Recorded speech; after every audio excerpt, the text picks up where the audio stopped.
non-color. There are two different codes. 6 minutes, right? Yeah. All right, we'll run and throw this away. I'll be back. I guess. Poster rating is conference presentation. Opportunities to meet and interact with Wesleyan athletes.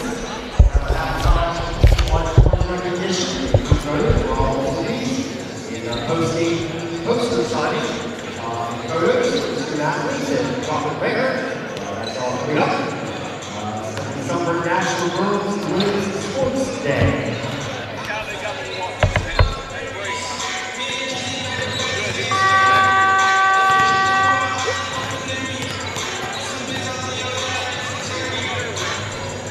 Monitor looks so much better with the Ethernet instead of Wi-Fi. Right. I mean, it's working so much better. What's our questions today? Alrighty.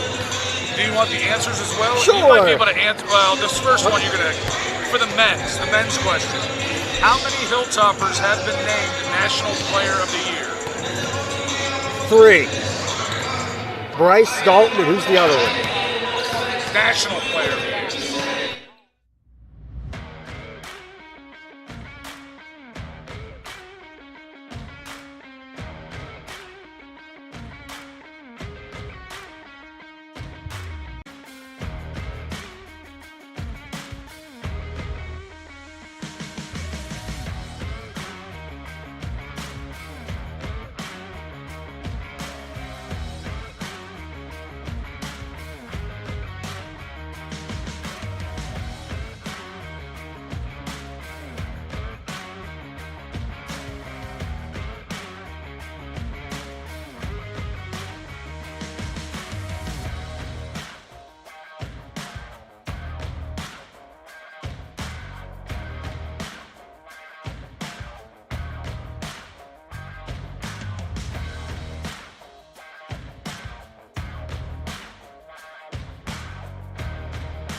We are live from the ASRC for this Mountain East Conference matchup as the West Virginia Wesleyan Bobcats visit the ASRC in West Liberty to take on the Hilltoppers. Thank you for joining us on Topper Station. I am Todd Allum. Joining me, former Hilltopper player himself, Chaz Hines. Chaz, we're going to have a good one on our hands today. West Virginia Wesleyan comes in at 14-5 overall, 9-4 in conference play. The Toppers 8-13 in overall, 6-8 in conference play. Wesleyan, for the past good while, they've had a rough time when it comes to women's basketball, but as of late, they have turned it on to become one of the premier teams of the conference. Yeah, they're really on a roll lately. Winning their last 5 games. They're 4-1, in their last 5 games. So they got West Liberty by 6 to start the season, so you got to feel they're coming in pretty confident today. But Lady Toppers got to shoot it well and play hard today, and we'll see what happens. Yeah, for the Lady Toppers coming into this one off a great win against Davison Elkins at D&E. You want to talk about three-pointers galore. The Toppers were just nailing them from everywhere. Olivia Baker was one of the big ones. Had a ton of three-pointers in this one. How many did she have? I believe she had 8. 8 three-pointers, 24 points. The Toppers overall hit 16 for a season high this year. 16 three-pointers in one game. Yeah. How often did you do that on the men's side in the 2 years you played? I will say we hit double digits quite a lot, but 16 is a lot of threes. I'm not sure if we ever topped that, but I did play with a couple really good shooters, and hopefully, just like my old teammates could do, hopefully these girls can just carry it over into the next game because they're going to need it today going up against a really tough Wesleyan team. Absolutely so. Toppers also get a little help coming back. Carly Anchor is back from injury. We'll see if she's on any kind of minutes delay, a little bit of the opportunity for her to re-injure her injury. I think it was a lower leg, not positive, but yeah. Hopefully things turn out well for Carly and all the other three-point shooters as well for the Toppers. Yeah, I think we might see her a little bit on a minutes restriction, just easing her in. Obviously, at this point in the season, you're kind of looking ahead to the conference tournament with it being February, and February goes by pretty fast, and you're looking at the MEC tournament. So it's very important here for Carly to just be able to ease back into things and get comfortable again. I feel like today is all going to be about getting comfortable, playing at game speed again, just seeing how it feels. If she comes out hot, maybe we see a 15 to 20-minute performance. If she comes out maybe not feeling so great, or just in general, I think we might see a max to 10 minutes tonight for her. Well, the Toppers and the Bobcats, this is the 64th meeting all-time between these two programs. West Liberty leads the series 44-19, but as Chaz said, the Wesleyan won the first meeting this season in Buchanan, 72-66. We'll see what happens here today. The Toppers are currently first in the Mountain East Conference in three-point field goals made with 190. They're also number 1 in three-point field goals made per game with 9. Bailey Smith is second in the MEC in three-pointer made with 52. She also has 143 in her career and in three-pointer field goals made with 2.5. Anna Lucarelli for the Toppers, their starting point guard, recently went over 150 assists in her career. She currently has 158. Not bad for the Pittsburgh product, Anna Lucarelli. Yeah, 158. It's a lot like her mom. Shout out to Miss Lucarelli. She, I believe, still has the all-time assist record over at Point Park University. So, kind of goes in the family tree there. Apple doesn't fall too far, right? I think it'll be really important, though, for Wesleyan to continue this hot shooting. Wesleyan comes in with the best defense statistically in the MEC, so it'll be very important, I think, for West Liberty to get out hot, get out to a fast start. Can't let their defense settle in. You want them feeling a little unsure about themselves, having to guard the three-point line, opening up driving lanes. So I'm really curious to see kind of how the high-powered scoring offense competes with the, stout defense of Wesleyan. Absolutely so. Both teams are coming back to their benches. Warm-ups are almost over. We've got about another 90 seconds, maybe 2 minutes before the national anthem goes. So we also want to acknowledge the National Girls and Women in Sports Day, the celebration this weekend. Right now, we're celebrating for the women's basketball game. We will also have an event tomorrow during acro and tumbling. It's always good to see women's sports highlighted and put a spotlight on there. I had an older sister that played sports growing up. Same. It was nice to see that had athletes. Listen, none of us were very good, but we all played sports. Let's just put it that way. We loved sports, but we weren't very good at them, none of us. So this is what we ended up doing. We had one person in the family doing some broadcast stuff for sports. That's the closest we get any longer. But a good weekend to highlight women's sports, not just in the Mountain East Conference, not just at West Liberty, but all over the country. And hopefully a good performance is put on today for both of these teams, and then tomorrow in the acro and tumbling competition. Yeah, and new women's program, wrestling here. They're off to a really hot start. So shout out to the women's wrestling team on their first year. Just seems like they're pretty dominant. So shout out especially to the new program there. I've worked with a few in the Student Success Center, and all really nice as well. So shout out to all the women, though, for women's sports. And the head coach of women's wrestling, Troy Bell, has done a great job, too. And the national anthem is coming up here. We will have the playing of the Star Spangled Banner.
Now we are set. Got the crowd here in the ASRC. We've got starters coming up here.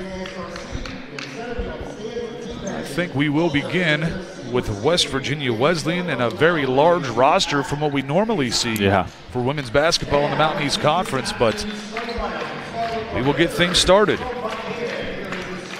We go with number 2, a 5'6" senior guard from Pittsburgh, Pennsylvania, Shelby Jenis. And another 5'6" senior guard from Cairo, Egypt, number 5, Lojan El Fateri. A 5'7" guard, a sophomore from Webster Springs, West Virginia, number 23, Sydney Baird. A 5'9" forward junior from Staunton, Virginia, number 24, Emma Witt. And number 50, last but not least, a 6'1" senior forward from Spotsville, Virginia, Desiree Roy. Their head coach, in his 4th season, Brett Vincent has really turned this West Virginia Wesleyan program around and has turned them into one of the top teams in the Mountain East Conference. Now it is time for the Hilltopper starters. We begin with a 5'8" sophomore guard from Pittsburgh, Pennsylvania, number 2, Anna Lucarelli. A 5'7" junior guard from Roseville, Ohio, number 14, Bailey Smith. A 5'8" junior guard from Kaiser, West Virginia, number 20, Haley Smith. At number 23, a 5'8" junior guard from Shelby, Ohio, Olivia Baker. And last but not least, a 5'11" graduate forward from East Liverpool, Ohio, number 24, Jenna Ricardo. Head coach Kyle Cooper in his 8th season on the Hilltop as head coach. He's got a record 107 wins in his career so far for the Toppers. We talked about it. The Toppers coming off a big win at Davis and Elkins.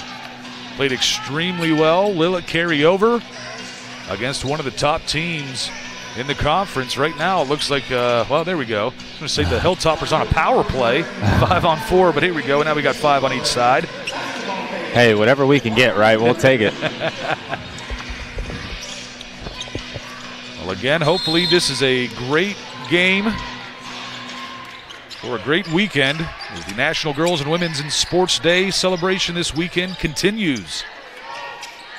Wesleyan starts with the first possession. Jenis on the right side.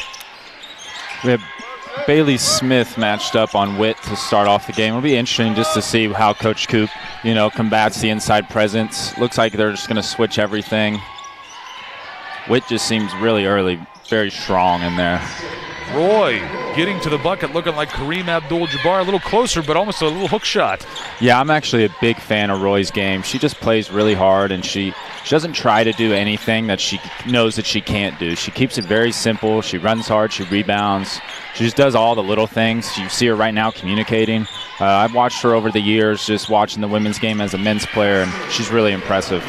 Lucarelli able to get around Roy and get that bucket with the hand in her face.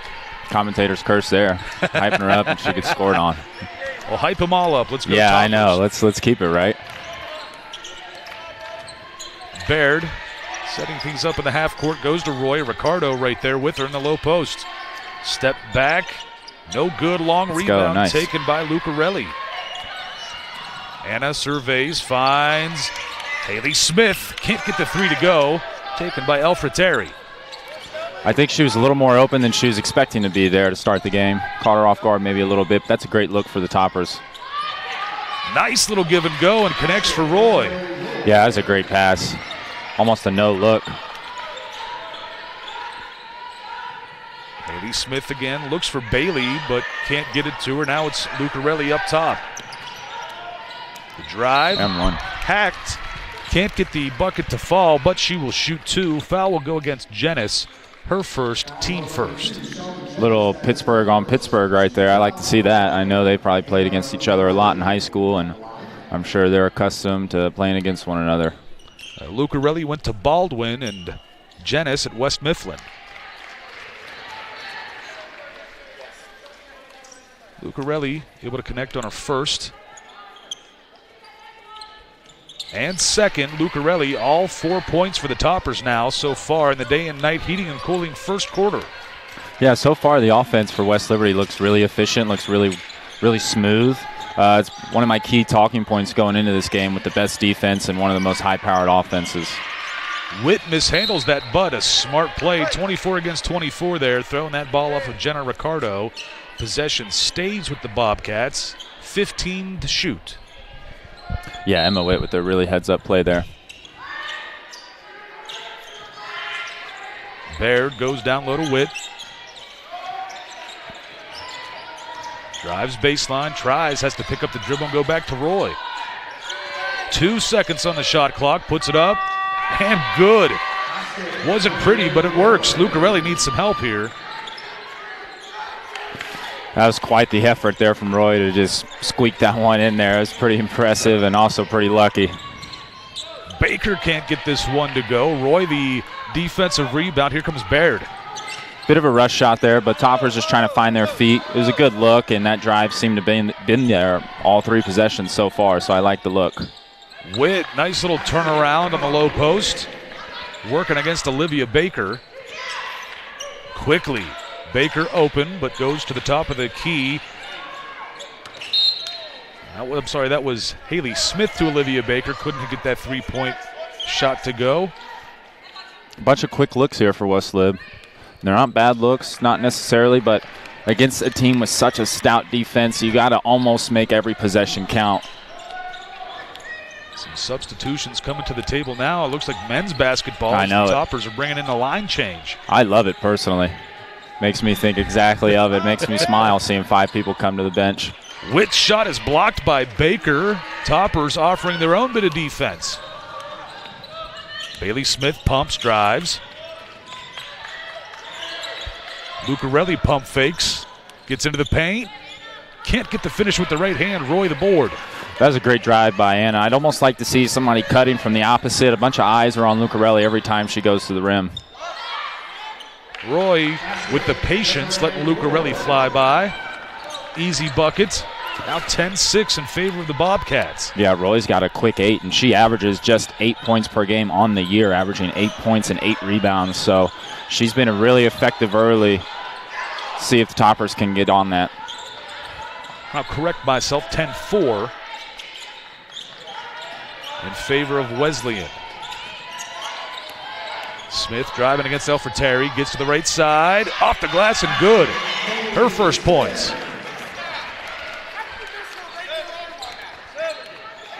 Maybe a bit of an and one there. It looked like she was kind of tangled up in the arm the entire possession, but refs letting them play early, which I'm a fan of personally.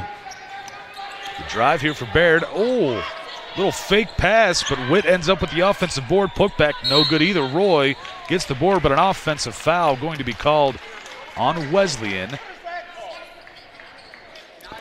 Yeah, Westlib's going to have to be just a little tougher on the boards.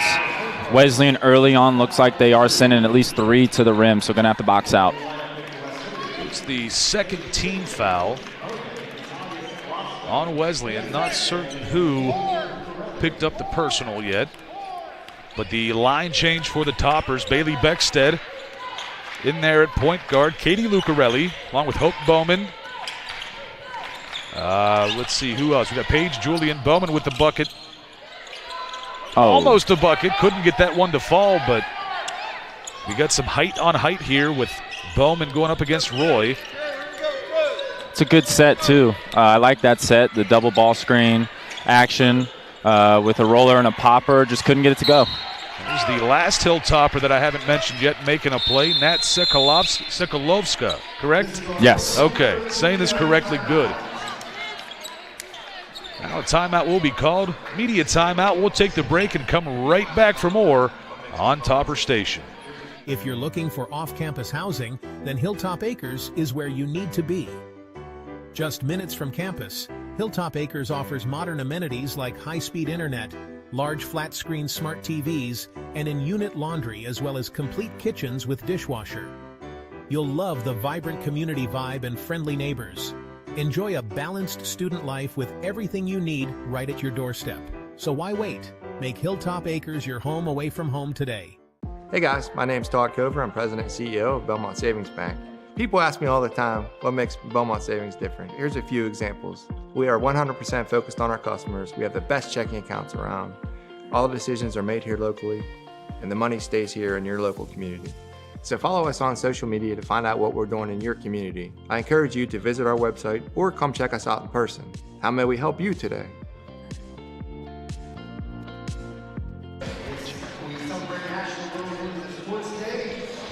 Welcome back to the ASRC. 4:54 left in this first quarter. The Toppers down 10-6 against a very good Wesleyan team. And so far, so good. We'll see how this continues. And a little bit of a chess match back and forth right now. The Toppers have their second group in. Yeah, a bit of a filling out process. For Wesleyan's perspective, you get a whole second lineup in there. You got to adjust. Sekulovska's no good on the three, but Hope Bowman with the putback on the offensive board. I think Hope's just played really well in her minutes this year. And she does a good job of just taking up space with her body and finishing strong. Just seems like she doesn't care when people hit her, honestly. She doesn't affect her. Katie Lucarelli working against Elfriteri. Down low for Witt. Good with the bucket off the glass. Witt now with 4 points. She's averaging over 20 a game. Julian, left side, hands this one off to Beckstead.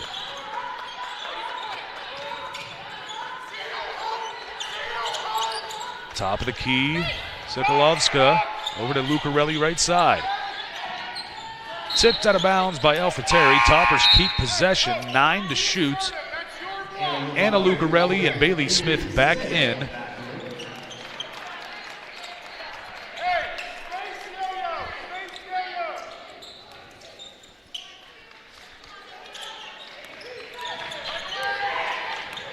Handoff here, Julian Bowman, top of the key, 3 to shoot for Bailey Smith. Puts it up right at the buzzer. Get in. Doesn't get the friendly roll. Still loose. Lucarelli gets the offensive board. Maybe they're going to call jump ball, possession to stay with the Toppers. Yeah, that's good effort there from Lucarelli. Just fighting and scrapping. As a big, you don't really expect the guard to be down there when the ball falls below you, and Lucarelli always seems to be there. It'll be Beckstead from the baseline to throw this one in to Paige Julian.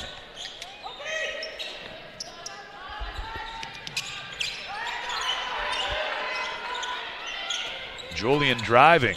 Goes to the corner for Lucarelli. Right there, you got to be shot ready. I mean, that's basketball one-on-one. You drive and kick it to the corner. Lucarelli just got to have her hands and feet ready. Bailey Smith again, a last-second shot before the shot clock. Does not even hit the backboard. The Toppers turn this one over. Yeah, and Coach Seth gets right on Anna for the same thing I said. I think, you know, it's basketball etiquette right there. You get a nice pass to the corner, you got to shoot it. Elfriteri picks up the dribble, finding somewhere to go, goes to Roy. Witt pump fakes, drives baseline, puts it up. Nice little move on Lucarelli. We're starting to see why she's averaging over 20 a game. Yeah, it's just tough to switch that right there. Roy, a good block against Lucarelli. Jenna Ricardo back in for Hope Bowman. And that's what I was talking about earlier with Roy. She just does all the little things like that. You know, Lucarelli makes a great cut, and without Roy in there, she probably gets the layup. You know, she makes a good play and gets the block. And another thing, too, is she plays about 30 minutes a game. Yeah. And for a big on a team, that's also very impressive to just not only play the whole game, but also to be able to stay out of foul trouble. Bailey Smith hits it from the end, and University on the floor here at the ASRC. Unbelievable. Yeah, it had some range. I'd have to throw that like a baseball. It feels good, too, and one of those deeper ones go in. It makes those ones on the line almost feel like a little layup next time you shoot it. Elfriteri driving. Good with the left hand. Those are her first points in this ball game. Yeah, she's coming off a 15-point game against Wheeling. She was 5 of 7 from the three-point line. So really impressive, something they're going to have to look out for. Roy blocks that one, but Ricardo gets it back, finds Bailey Smith. Can't get it to go. And Baird gets the offensive or gets the defensive board. That's exactly what you want there. I mean, Smith comes off of just hitting one. You get her another clean look. Jenna's quick three is missed. And tries to steal that ball away from Lucarelli. Picks up her second personal. Third team foul. Roy was the other of the team fouls for Wesleyan. Wasn't sure who had it earlier in this ball game. Beckstead grabs a breather, and look who is back, ladies and gentlemen. Topper Nation. Carly Anker is back on the floor from her, looks like, ankle injury earlier in the season.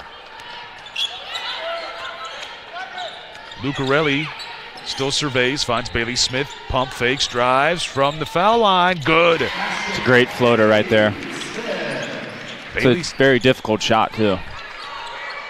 7 points now for Smith. All more than half of the Toppers' total. Sullivan guarded against Lucarelli. Down low to Roy. No good. Lucarelli the board. Here come the Toppers.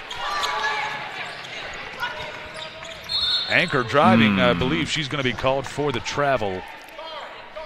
I'm not really sure about that travel call. We get that called on us a lot, and I don't know if it's being biased or not. I just don't see that called in the game that comes after this a lot. I'd be interested to get a ref's point of view on that one day. Probably won't get it today, but it would be nice. Sullivan taking over at point guard. Goes to Witt at the elbow, guarded by Julian. Strong take, buckets made, and one opportunity coming up. Yeah, anytime those hands come down, they came down for maybe a blink of an eye, but they're going to call it every time, every single time. So that's a tough one there to give up, because you give their best player, too, an opportunity to get a breather, maybe knock this free throw down and really get herself rolling. Paige Julian picks up her first, team first. Olivia Baker back into the game. Emma Witt converts the three-point play. She's up to 8 points, and Wesleyan leads 19-13. Yeah, Wesleyan really has two people scoring a whole lot. Ricardo the offensive board, but loses it. Sullivan comes up with it. Now they call the travel on Sullivan. And the Toppers retake possession. Yeah, I think Baker just kind of got caught in no man's land there. Was expecting a little bit more help, and when the bigs stayed with Jenna, kind of have nothing else you can do but throw it up there. Cleaning up the floor a little bit here. Look at this. Emma Witt. She getting paid for this? Listen, you want MVP of the league right here. We got one of the top players in the league also doing some maintenance work. I think she deserves the award. What's up with our worker down there, though? I mean, he's not getting paid to watch them do it. Well, I wonder if his friends will get on him about that. Oh, I hope so. I hope they're sending texts to the group chat right now. It's not even her home floor, and she's cleaning it. I mean, I'm a big believer in you do good, you get good, and just watch out for her to get the ball. I would shoot it if I were her. She's due, right? Absolutely so. All game long, it seems like she's due every game. That's very true. Ricardo Good spinning. move. Can't get it to fall, though. Roy gets the board. 7 seconds left for the Bobcats to try to get another bucket. Big stop here if you're the Toppers. Baird's three. Good. Right at the buzzer, basically. And that will end the first 10 minutes. Wesleyan leads it 19-13. And we will take a break and come right back for the second on Topper Station.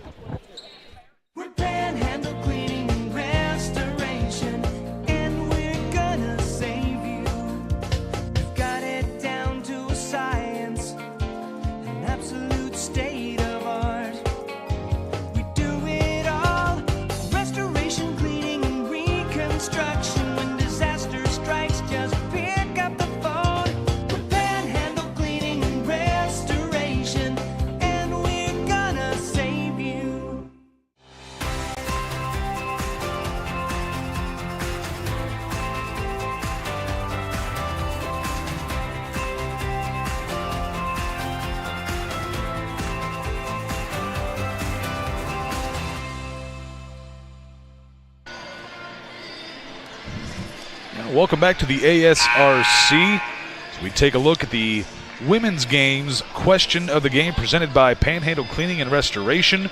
Which Hilltopper All-American led the nation in field goals in back-to-back seasons? Keep that in mind, folks. We'll give you the answer here at halftime. For women's basketball, which All-American led the nation in field goals in back-to-back seasons here on the Hilltop? I was already given the answer, but I think I would have known it before I was given the answer. I'm not trying to act like... You have a good feeling? I got a good feeling I know who it is. Got a hunch? So you see some of the Topper Nation fan cam. Some of the crowd here, one of our student sections. We got it smattered throughout the crowd here, different sections. We do. Students all over the place. I'd really like to see them condense in one area and come alive a little bit more. Roy can't get that one to go. Look good, but Lucarelli comes up with the rebound. Toppers down 22-13. This first unit's getting another run right now. It'll be big for them to kind of chip away at this, especially if they're going to go back in with that 5-unit sub again to start this quarter. It'll be really important to chip away at this lead right here. It's a big opening 2 to 3 minutes here for the Toppers. Lucarelli lobs it out for Haley Smith. Olivia Baker gets the screen. Three-pointer, no good. Lucarelli almost able to take that away from Witt, but here comes Baird. West Liberty got to pick up the energy a little bit here. Pick it up a little on both ends. Maybe cause a little bit of havoc here. I like Lucarelli's hands. Witt pumps, drives. No good off the glass. Tipped right to Bailey Smith. Here come the Toppers. Toppers did a good job there, gang rebounding. They had 4 people crashing. Baker straight away from deep. No good. Roy the rebound, and here comes Sullivan.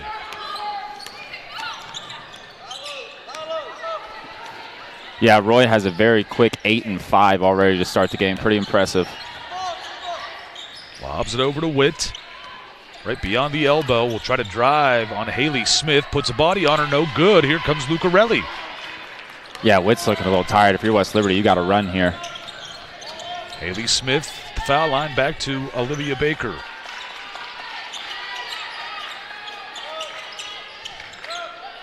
Haley again pumps, wants to go to Jenna, but has to go back around the horn. 10 to shoot for West Liberty. Not a lot going this possession. Let's see if we can get something in these last 5. Ricardo driving, spinning in the lane, puts it up with the right hand, off the rim, no good. Roy able to save this one. It's loose. Alfreteri picks it up, and now they'll settle things down with Baird. Those are the things right there where I'm saying, West Liberty's got to pick it up just a little bit. I mean, that ball almost rolled to us. You got to have at least one white jersey, fighting for it a little bit. A little bit of tired legs out here, but let's see if we can get it rolling right there. You got to maybe get a hand out, but I'm just being a little nitpicky, if I'm being honest. Well, as a former player, I get it. Yeah, I just always hear Coach Allett, I think, in the back of my head at all times when I see any loose ball. Unfortunate for the Toppers there. The Bobcats end up with the possession of the ball. Alfreteri's 3, no good. Roy gets it right back, though. Yeah, West Lib's looking a little tuckered right here. Witt with the reverse, no good. She's fouled and go to the line. Stays down, but she looks to be okay. It's the first team foul on the Toppers. First personal on Haley Smith. Substitutions as Shelby Jennis re-enters the game.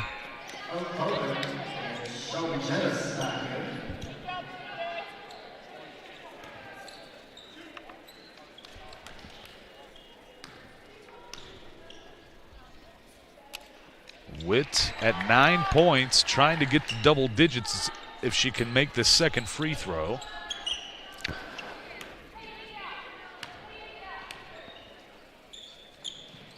It does go. She's got 10. The lead is 10. Witt will catch a breather, as in for her, a 5'9" senior forward from North Myrtle Beach, South Carolina, number 35, Daviana Hatchell. Yeah, West Lib's almost gone 5 minutes here without a bucket, and as well as Wesleyan is on a 7-0 run. And if you're West Lib, you just got to pick it up a little bit. You got to get a cheap steal, got to get to the foul line. Against a really good team like this, these are the kind of runs you got to sustain and even punch back.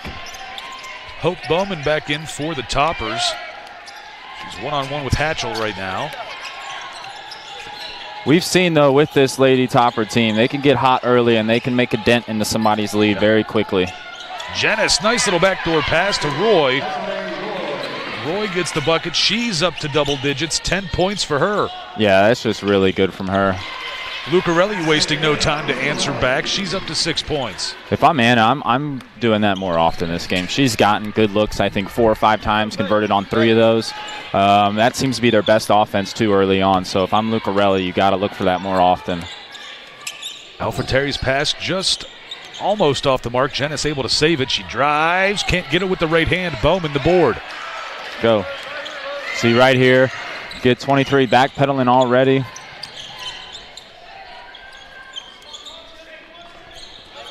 Lucarelli down low to Bowman, off the mark. Roy takes this pass. Yeah, it was just a little bit of a tired play. Anna Lucarelli's really out there playing hard. Can't really fault her too much for that. She's trying to get other people involved there. And not much of a break as Emma Witt back to the scorer's table, set to come back in. Alfred-Terry with 7 to shoot, stops up. Finds Roy mid-range. Down to 3, Hatchell. No good. Bowman the board, here come the Toppers. There it is. Smith's 3, just off the mark. Bobcats in transition. Alfred-Terry will slow this down and set it up here as we're about midway through this Highlands Chick-fil-A second quarter. Offensive foul going to be called against Janice, her 3rd, team first. And that will be the media timeout. We will take the break and come right back for more on Topper Station.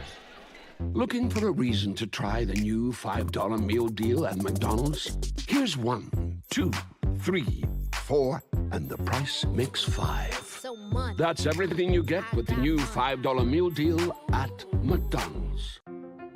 From the long-lasting and reliable heating and cooling systems we send out the door, to the friendly and knowledgeable dealers who go the extra mile. With a no-hassle replacement limited warranty, you can trust day and night to deliver outstanding service and performance, keeping you a step ahead with advanced technology and exceptional comfort. To find a day and night dealer, visit dayandnightcomfort.com.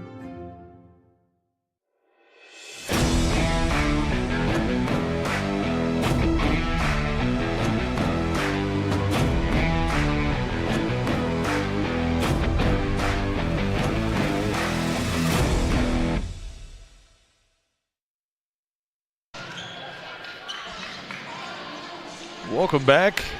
There is the Topper Nation fan cam. Love it. Love to see this fan cam rolling. We got a nice little crowd, too, filling in early in the ASRC. It's nice to see. And you can see the Cooper family, Coach Cooper's wife and kids in the front row there. And I'm trying to think, maybe the first fan cam that we had tonight, it might have been West Virginia Wesleyan's men's basketball team. I'm not certain, but I think it could have been. That's actually pretty funny. Baird working against Katie Lucarelli. After that one, they're like, let's go bread and butter. We know this is the Cooper family. Oh, and a block for Lucarelli against Emma Witt. But the foul, well, no, it's just out of bounds, no foul. Possession stays with Wesleyan, 12 to shoot.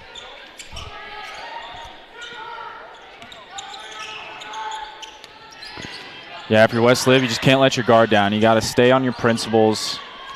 No cheap fouls. Hatchell, no good as the buzzer sounded for the shot clock. Here comes the Toppers with a lot of speed. Yeah. Offensive foul on Baker of the Toppers. That'll be her first. Team second. I hate to agree on a call against us, but that was a good call there by the official. Maybe if Baker just slows down and doesn't run into the girl lets the girl run into her. They don't call that, but too aggressive there running into her. But I like the heads-up play by Baker trying to get her teammate open on the handoff. Sullivan goes to Hatchell, back to Sullivan. Another little give and go there. Baird just beyond the elbow, no good. Baker with the board.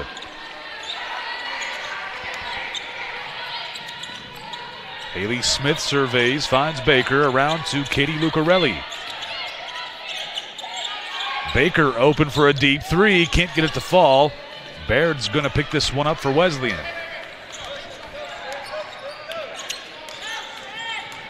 Will she go coast to coast? Tries to, can't get the finish though.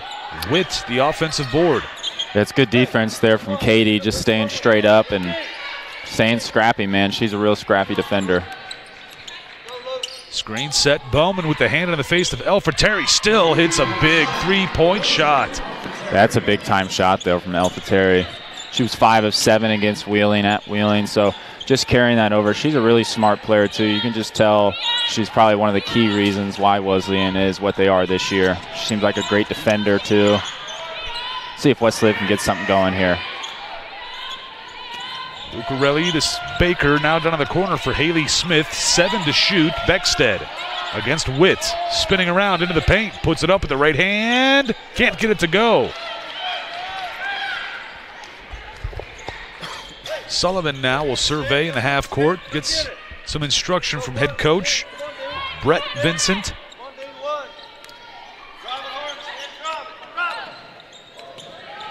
Baird step back, mid-range jumper, no good. Offensive board for Emma Witt. Put back, good, and one opportunity coming up for Witt.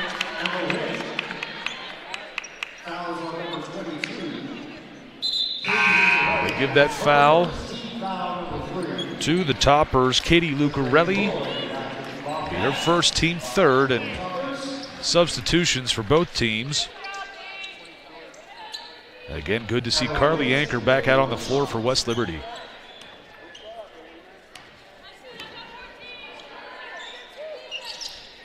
And one converted. West Lib's really struggled to get some easy looks. I'd like to just see Lucarelli or somebody try to get to the rim here, maybe get to the foul line. Help slow everything down, ease everybody.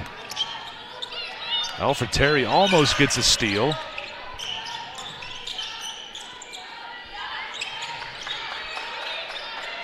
Anchor looking, hands it off to Lucarelli. I mean, you really are seeing why this Wesleyan team has the best defense in the MEC. Anchor's three-pointer off the mark. 90 seconds left in the Highlands Chick-fil-A second quarter. Elfateri again with the three-point shot. Timeout, Toppers. And I believe it'll be a 30-second timeout, so we will keep it here. Wesleyan leads 34-15, and they've really extended that lead in this second quarter. Yeah, they're on a 9-2 run this quarter, and it's just very tough for West Liberty right now. They're even playing good defense at times, and then 5 to 10 seconds left on the shot clock. Wesleyan scores too. So on both ends, it's been tough going for the Toppers. But we've seen multiple times this year the Toppers get hot in just one quarter and really kind of flip the script. So it's going to be an important finish to this half. We got to keep it, if not gain on this lead. We can't let it get away from us too much here. It'll be important for Coach Coop to go into halftime here and make some key adjustments and see, if they can't come out and do better. 5 on the floor, Anchor, Anna Lucarelli, Ricardo, Bailey Smith, and Paige Julian. To be quite honest with you, it's almost shocked me, this Wesleyan team, how they've came out. And it's no dig at them, but they have just been so sound everywhere. They're not really giving up second chance points. I am definitely a home team commentator here, but you got to give credit where credit's due, and they have been really impressive early on. They have looked great in this ballgame. Like you said, every facet of the game, they have done extremely well. Yeah, they're just controlling the pace, They're never in a rush. We have 10 seconds here, and it seems like they know exactly what they want still. Witt, tough move. Julian there on the defense, no go, but fighting for that. Ricardo picks it up. Still loose now. They call jump ball possession to the Toppers. This will be a big possession here for the Toppers, just to carry some momentum. Basketball is such a momentum game. Getting a good look and converting here would go a long way into just having some confidence coming out in that second half. Lucarelli set things up here. Ricardo hands it off for Bailey Smith. Steps up, three-pointer, good. Bailey Smith hits a big one. She's got 10 on the game. There it is. Now, if we can get a stop here, that'll be all the momentum that we need just going in there. You can walk in with your chin up a little bit more, knowing that you can score on these girls, and they're not invincible. Big shot for her. She's been good for us this half, and we're going to need her in that second half, that's for sure. Absolutely. Baseline jumper, no good with the offensive board, but time runs out before they can get another shot up. So that is the end of the first half. Wesleyan leads at 34-18 after the first 20 minutes. Your thoughts, Chaz, on that first 20? It was a tough sledding for West Liberty. We're going in here going against the best defense in the MEC. First quarter, we started out hot. I think we were up 10-8, if I'm not wrong, or it was 8-10. And then from there, things slowed down for us. It was a little bit of tough sledding, but it's all about making these adjustments here going into halftime. The Toppers just got to come out confident. They saw what Wesleyan wants, so it's all about these adjustments here. It can be anybody's game. And as you see some of the highlights for West Liberty from this first half, and as we move on into halftime, we've got a performance for you. Then we will have a halftime interview with the athletic director of West Liberty University, Brad Forshee. We'll get you some halftime stats and whatnot when we come back. Well, first, again, we'll have the performance, but then we'll come back after this.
My name is Mike Scheel, and I'm an orthopedic surgeon with WBU Medicine at Reynolds Memorial Hospital.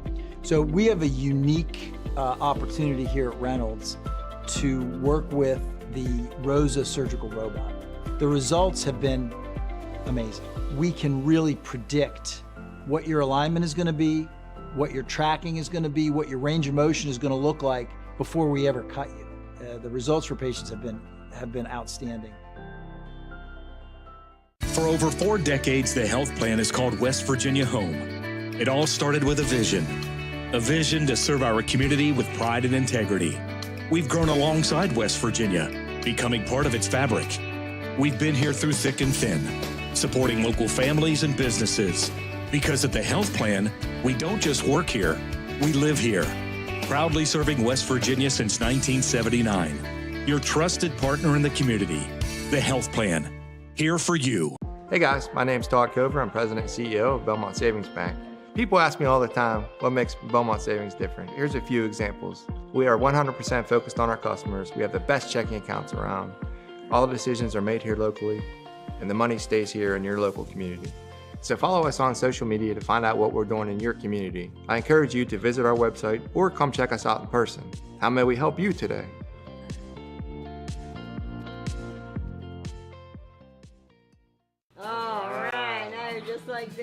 They'll probably never know about his thousands of hours of on-the-job training. Go, Daddy. Or that he spent as much time in the classroom as someone with a master's degree. You and I know he's one of the experts when it comes to electricity, part of a team committed to doing the job right. They call him Dad. You call him the electrician right down the street. IBEW, the power professionals in your neighborhood. And welcome back to the ASRC and the Panhandle Cleaning and Restoration Halftime Show. Joining me for our halftime interview, West Liberty University Athletic Director Brad Forshee. Coach, I can't help it. I've known him for a little while. When I first met him, he was Coach Forshee, and I cannot help myself. But welcome, I guess you could say, to the booth, to the scorer's table. Decent game so far for the Toppers. Got to get some back here in the second half, but we got some things to talk about for the future of West Liberty Athletics. The winter sports are coming up for West Liberty, some big ones, and we're going to have a coaches show at the Alpha coming up this Tuesday night. I believe it's 6 p.m.? Yes, 6 p.m. down at the Alpha. We started that off in the fall. You know, we decided to take the initial coaches show on the road, kind of like a coaching caravan kind of thing, and it's been a great hit for us. And we, like I say, we were down at Generations to start the fall show. Then for the winter's coaches show, we went up to the Dirty Dog right here in town, and then we're going to the Alpha for the spring coaches show. It's always a good time, usually a good turnout. Yes. And we're just getting ready to kick off the spring sports. Our baseball team's in Georgia as we speak. I believe we did picked up a win today down there. Yeah. So that's exciting. But yeah, that's going to be next week here before we know it. And we got some things going on with West Liberty Athletics social media as well. A lot of things going on. Yeah, when I became AD, and I'm old, so you got to keep up with the times a little bit. But one thing I thought we could improve upon was our social media. Yeah. And Logan Watson has done a great job of kind of taking that under his wing. It has really taken us to the next level. Totally exceeded the expectations that I had for it. But the content that we're currently generating and all the projects and things like that is just going through the roof. And we live in a social media world. It affects recruiting. It affects marketing, you name it. And it's really taken off. And we're really starting to analyze the analytics to kind of be redundant a little bit. But, we started off, after we got the data, we have more followers than any other MEC school. And we're very proud of that. So we even took it regionally and looked at the PSAC, the GMAC, the CIAA, and the MEC. And when we did the data, we were 20th in the region, as we called that, in terms of total followers and followership. And within 3 months, we've already jumped almost 15th. So Logan's working his tail off, so if you're out there, Topper Nation, if you don't follow us on our social media accounts, please do. But it's something, the more households we get into, the more computer screens, the more phones that people are following us, the better off we'll be. Yeah, it's been a fun, not that I've had anything to do with social media so much up here, but I'd have some clips here and there that you guys cut up and put on social media. It's kind of fun to send it to my friends, family, and other people. Like, hey, I don't get to play anymore. It's not me making the buckets or getting the dunk, but I'm talking about it. You can hear me. Well, I think, what's neat is, when Logan comes into my office, he runs in there, there's a level of excitement on his face, and I know exactly what he's about to say. It's his next idea. And, he's so creative on what he does with the TikTok and things like that. And, I think it was a couple weeks ago, he came in, he said, hey, I got an idea. Let's have our student athletes, I'll show them an opponent's logo, and then I'll take it away, then they have to draw it from memory. And we did that with the women's basketball team, and it was a hit. And it was just little creative things like that. And, he takes the drone out and does some things with Topper the Bear. And, if it can set us apart and give us a niche per se, then let's keep going with it. But kudos to Logan and his creativity. He's taking us to a new level. Yeah, absolutely so. He's done a great job. He helps me out a little bit occasionally here with the broadcasts as well. Logan does a tremendous job for us at West Liberty Athletics Department.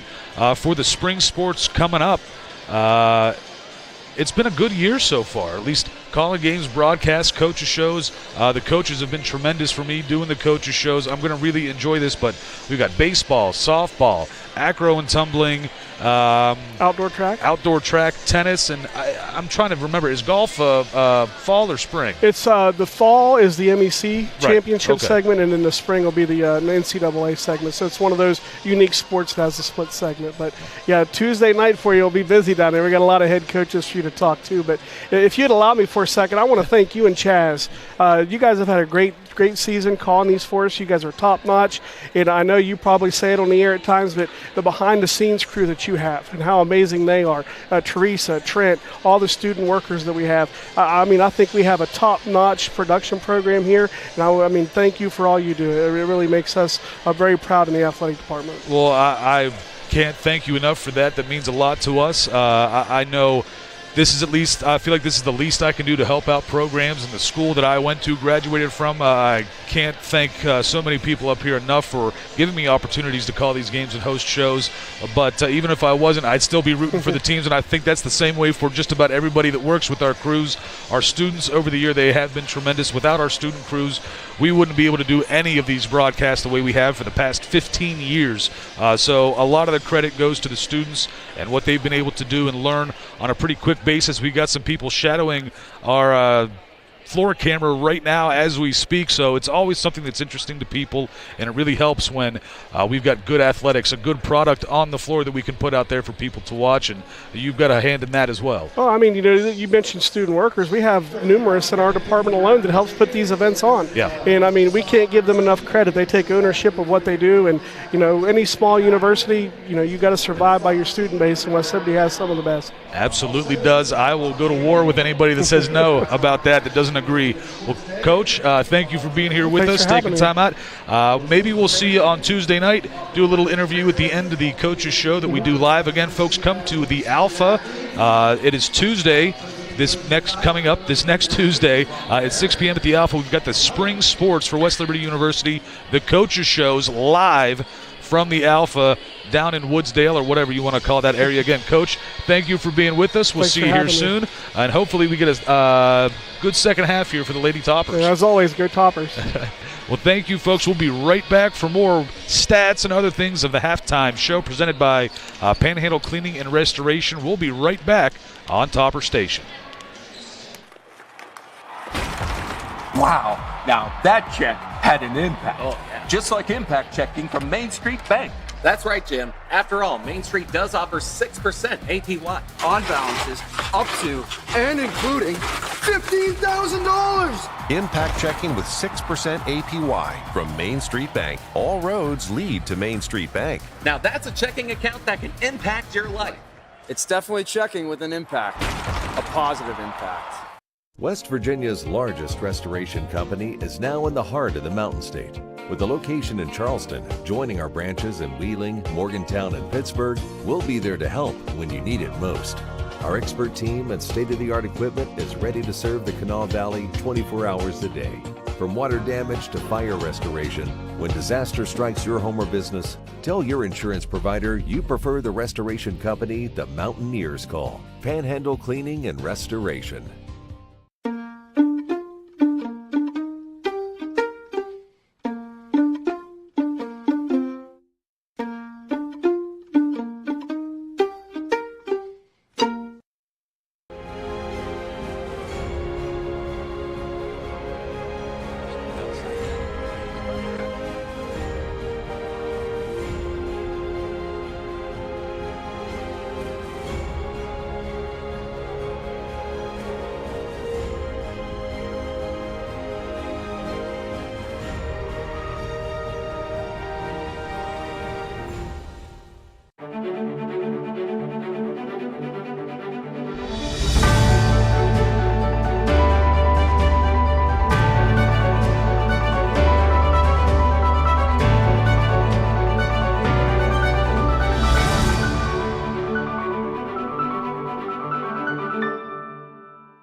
Welcome back to the ASRC. We're continuing our Panhandle Cleaning and Restoration halftime show as we take a look at some of the stats. Wesleyan shooting just over 40% from the field, 75% from the line, 3 of 6 from three-point land. The Toppers, 25% from the floor, perfect from the line, but just 2 of 13 from behind the arc. That's a big one that hurts West Liberty at this point. Rebounds big time in favor of Wesleyan, 25-16, 8-4 in terms of offensive rebounds, and the turnovers pretty even to this point.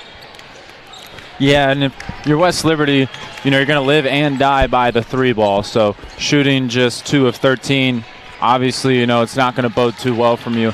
But I will say on the upside, in the first half, if West Liberty hits 5 more of those or something, we have a single-digit point game. So I think there's a 20/20, hindsight there where if West Liberty can come out hot, we could see them chip away at this very early. Absolutely so, and we've got an answer for you to the Panhandle Cleaning and Restoration question of the game. It was, which Hilltopper All-American led the nation in field goals in back-to-back season? And I'm pretty certain I do know who it was. I was here for that period of time. Marissa Brown, folks, if you can remember that name.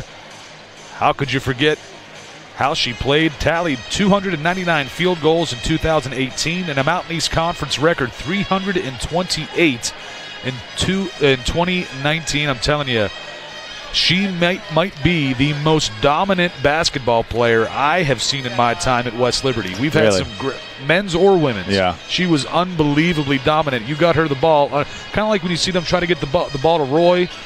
It's in every single time with Marissa. Nobody had a chance against her in her final. She spent 3 years here at West Liberty. The last 2 she was here, unstoppable. Yeah. It was kind of incredible. I think especially at this level to have that interior presence, it just makes everything so much more easier for your team. I remember when I first got here, we had Ari, and I do not want to mess up her last name, so I won't try, but we had Ari, and she was such a presence in there, and with Carly McCutcheon, they were able to play such a good pick-and-roll game, and to have that presence is a big difference maker. Yeah, Marissa Brown here, she had quite a bit of help. Audrey Tingle, Morgan Bruner, and kind of funnily enough, for whatever reason, during halftime I looked back and at least half of that roster is here tonight. This afternoon. Marissa Brown is in attendance along with quite a few others. That's always good to see your alumni, especially your successful teams, come back, pay homage. I would, ask her if she has another year, though. That'd be nice. I still remember some things in the past. Well, hang on a second here. That one off the knee of Bailey Smith. Sullivan knocked that one away, and Bailey has that turnover go against her. But for whatever reason, late in the season, both of her last 2 years, Marissa Brown, there was another player on the team, good friends with her, Monica Bragg. And at some point, it was usually January, February, for whatever reason, I would start to call Marissa Monica. It would be Monica Brown and Marissa Bragg, and it would just get stuck in my head. Couldn't get away from it. It bothered me so much. The Toppers able to get a defensive rebound here off of Roy's miss.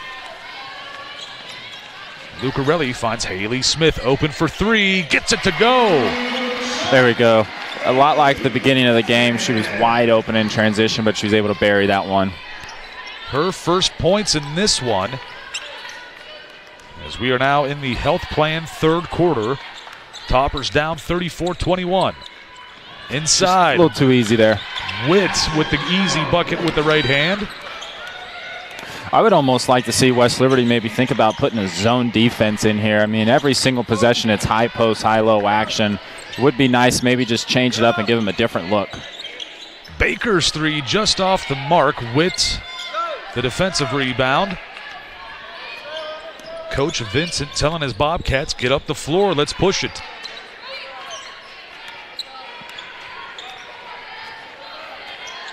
Baird gets a screen set by Witt. Bailey Smith knocks this one out of bounds, but possession stays with the Bobcats. 13 to shoot for Wesleyan. West Liberty has held Wesleyan to just 40% shooting from the field, so defensively they've been right there with Wesleyan.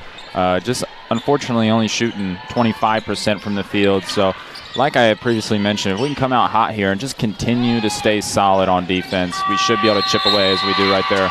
And the shot clock violation, Alpha Terry not realizing it was winding down, and Coach Vincent telling his team, wake up a little bit. We're in the second half here. Got a 15-point lead.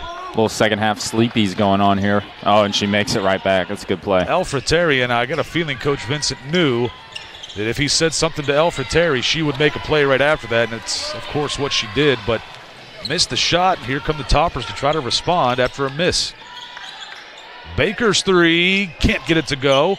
Witt, another defensive rebound. I think Baker's still scoreless from the three-point line, and if West Liberty wants to come back, we're going to need to see a couple of those fall from number 23. Lucarelli keeps it herself. She's fouled on the way to the bucket. She will go to the line to shoot two. Foul goes against Sydney Baird. It'll be her first, team second. Yeah, we have Baker and Jenna Ricardo both still scoreless. Both of those are some key scorers for the Toppers, so just going to need to see a little bit of change in the guard there, get them rolling. I'd like to see Jenna maybe get to the foul line, get an easy one, but definitely going to have to turn those things around if we want to chip away. Lucarelli hits the second, 36-22. Jenness back into the ball game for Wesleyan. I like Lucarelli being full here. I'd like to see the whole team just pick up the pressure here. Time's against you at this point. There's still plenty of game left, but let's make Wesleyan a little uncomfortable. Baker working against Elfriteri. Just spins, lobs it off the glass, no good. Fight for the rebound, same team. Baker takes it, and here comes Lucarelli. Bailey Smith goes baseline, dishes it back out. Baker's three blocked by Roy, but goes right to Ricardo. It's a good pass from Jenna. Bailey Smith hits the three. She's up to 13 points. Really heads-up play there from Ricardo, noticing it got blocked, picked it up, and went right to Bailey Smith on the opposite side of the floor. Those cross-court passes are so hard to close out on, so it was a good decision by Bailey Smith to just let it fly. Roy down low to Witt. Oh boy. Haley Smith trying to stay with her. Oh, nice. The shot is missed. Lucarelli another defensive board, and Jenness in her way. Baker to Smith in the corner. Lucarelli almost had a lane there to attack. There we go. Driving, Jenness swats this one away and gets the steal. It's good hands there. Elfriteri going to be fouled by Baker. She'll go to the line to shoot two. It'll be her second.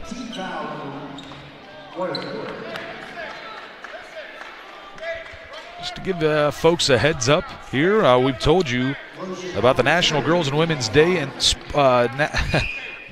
National Girls and Women in Sports Day celebration today and tomorrow, with women's basketball game today and tomorrow with the acro and tumbling competition here at the ASRC.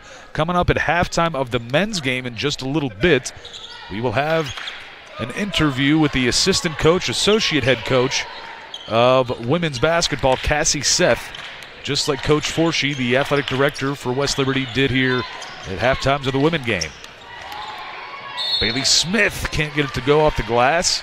She will shoot two. It's a good attack. West Liberty's on a 10-2 run before that last possession. Good start. It's exactly what you want to see coming out of the half. A little bit of an assertiveness. So got to keep it up these last 5 minutes. I mean, this is a great start, but it's got to be the whole 10-minute quarter. You can't pick and choose when you want to play hard. Smith hits her first. Elfriteri picked up her first personal, second team foul.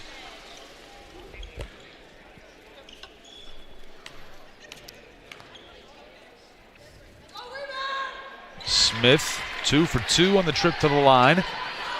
10-point ball game now. Bailey Smith with 15. I think it's one of those things where Wesleyan thought the game might have been over at halftime, and whatever they said in the locker room must have worked, and the Lady Toppers came out with a little bit of spark in them, and it's worked out well here early on. At the elbow, that's a travel. Jenness hits the jumper, picked up the pivot foot, but still got the shot off. Yeah, she's just pivoting around all over the floor. Smith baseline, can't get it to drop. Roy the board. Elfriteri driving, spinning. Wow. finds Witt and the bucket. She's up to 17 points in this game, and a collision there. Both players able to get up and get down the floor. It's getting a little chippy underneath. I like to see it. Offensive foul called on Anna Lucarelli. That'll be her first, team second. And with that stoppage in play, it will be the media timeout. We'll take a break and come right back for more of the Health Plan third quarter on Topper Station. Where are you going? The store in West Liberty. The store is open 7 days a week with daily lunch specials, hot food and cold sandwiches, Patsy's Pizza, and a wide selection of chips, pop, and other snacks, as well as household goods and hygiene products.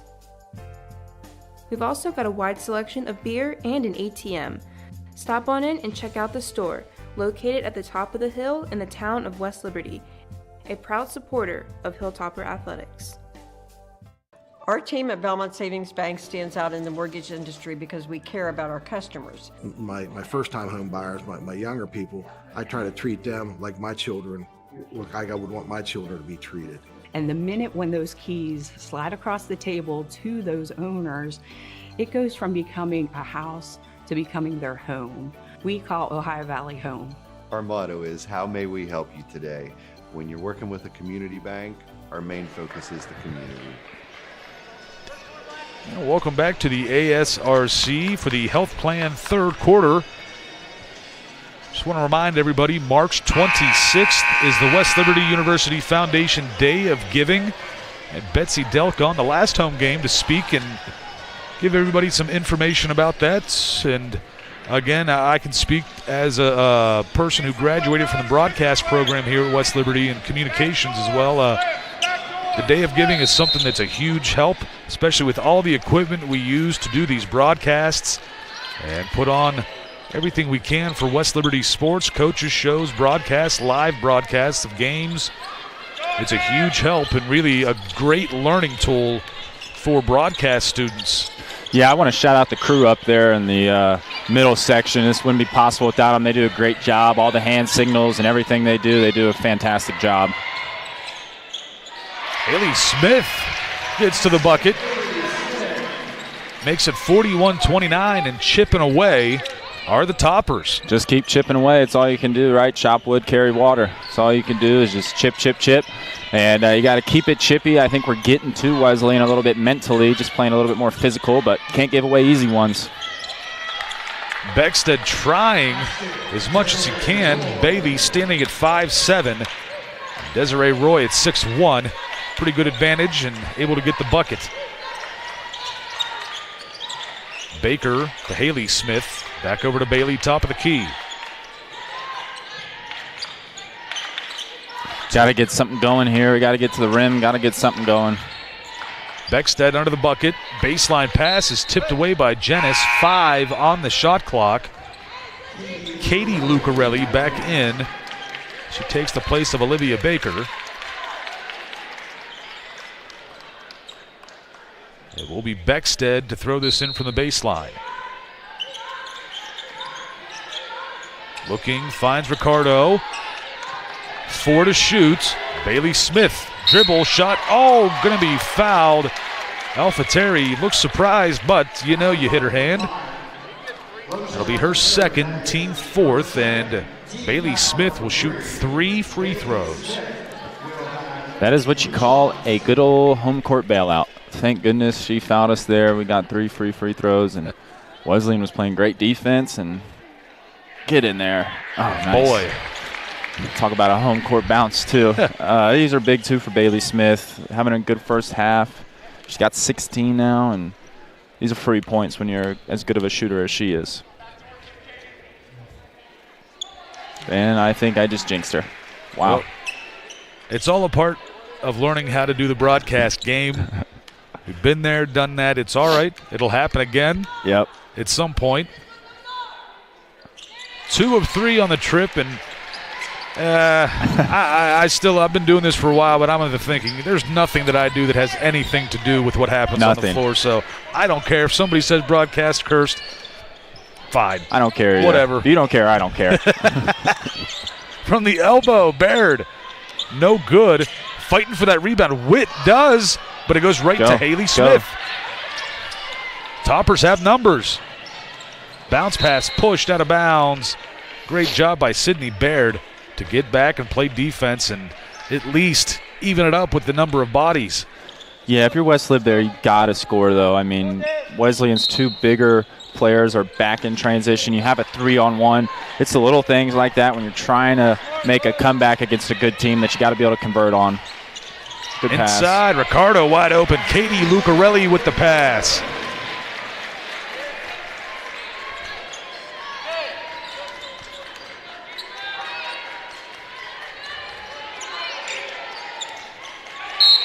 Wow. Bailey Smith going to be called for the reach. Topper Nation not happy with that foul call. It'll be her first, team third. They called her for a push, too. I'm not really sure where I saw the push at.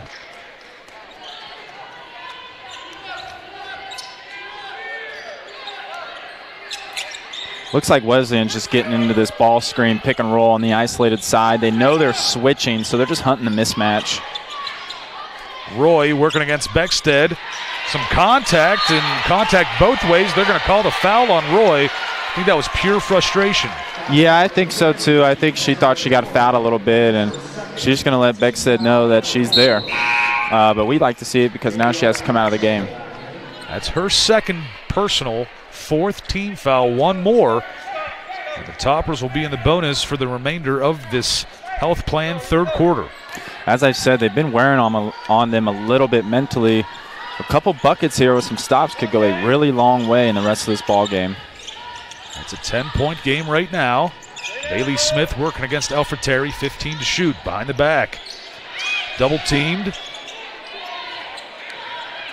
Haley Smith gets the ball stripped away, out of bounds. Possession stays with the Toppers. 6 on the shot clock.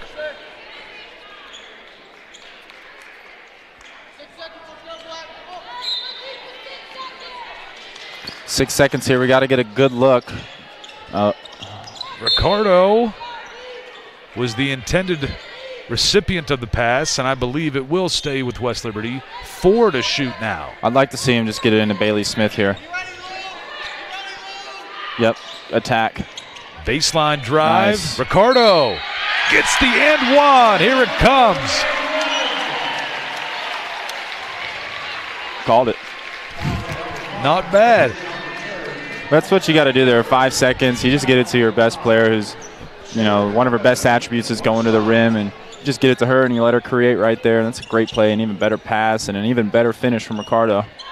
Cannot convert the and one, though, but it stays an 8-point ball game now, back to single digits. Single digits. This is exactly what you want right here for West Lib, and a huge minute and a half here. I know I say that a lot, but we can carry this momentum. This would be ginormous for the Toppers. Miss, tipped around, taken by Haley Smith with speed, loses it. Oh, boy. Fighting for it. Hey. There we go. Getting a little bit physical out there. The officials have let him play most of the game. Alfred Terry steals, but out of bounds. Possession back to West Liberty. Doesn't have to be pretty as long as it works out for us, right? I like the refs letting them play here, though. This is a end of the year almost conference game. Big game for both teams as one's fighting for first place. So I like the refs letting them play here. And it makes it easier to play in. Absolutely. Style points don't matter any longer. Yeah. Who wants it more? Bailey Smith gets a screen set by Ricardo. Trips, gets it to Katie Lucarelli at deep three. Can't get it to fall as a shot clock was winding down. It will be a shot clock violation. The Toppers wanted a call for the contact at the top of the key. Big possession here if you're the Lady Toppers. Doesn't look like Wesleyan's going to go for the 2-for-1. They're going to hold it to get a good look as they've been doing most this quarter. So you just got to sit down and get a stop here. They're going to go high-low again. Hatchell from the That's what we elbow want. rims out, but Emma Witt, offensive board and putback. The Toppers and Wesleyan both want a foul called, and Witt looks like she has maybe injured her ankle, but she's still making her way down the floor. Yeah, when Haley Smith fell to the ground, I think I saw her roll that ankle coming down from the layup, but tough player just got up and ran right on back. Now the Toppers will waste some time here. There's about 4 seconds or so between the shot and game clock.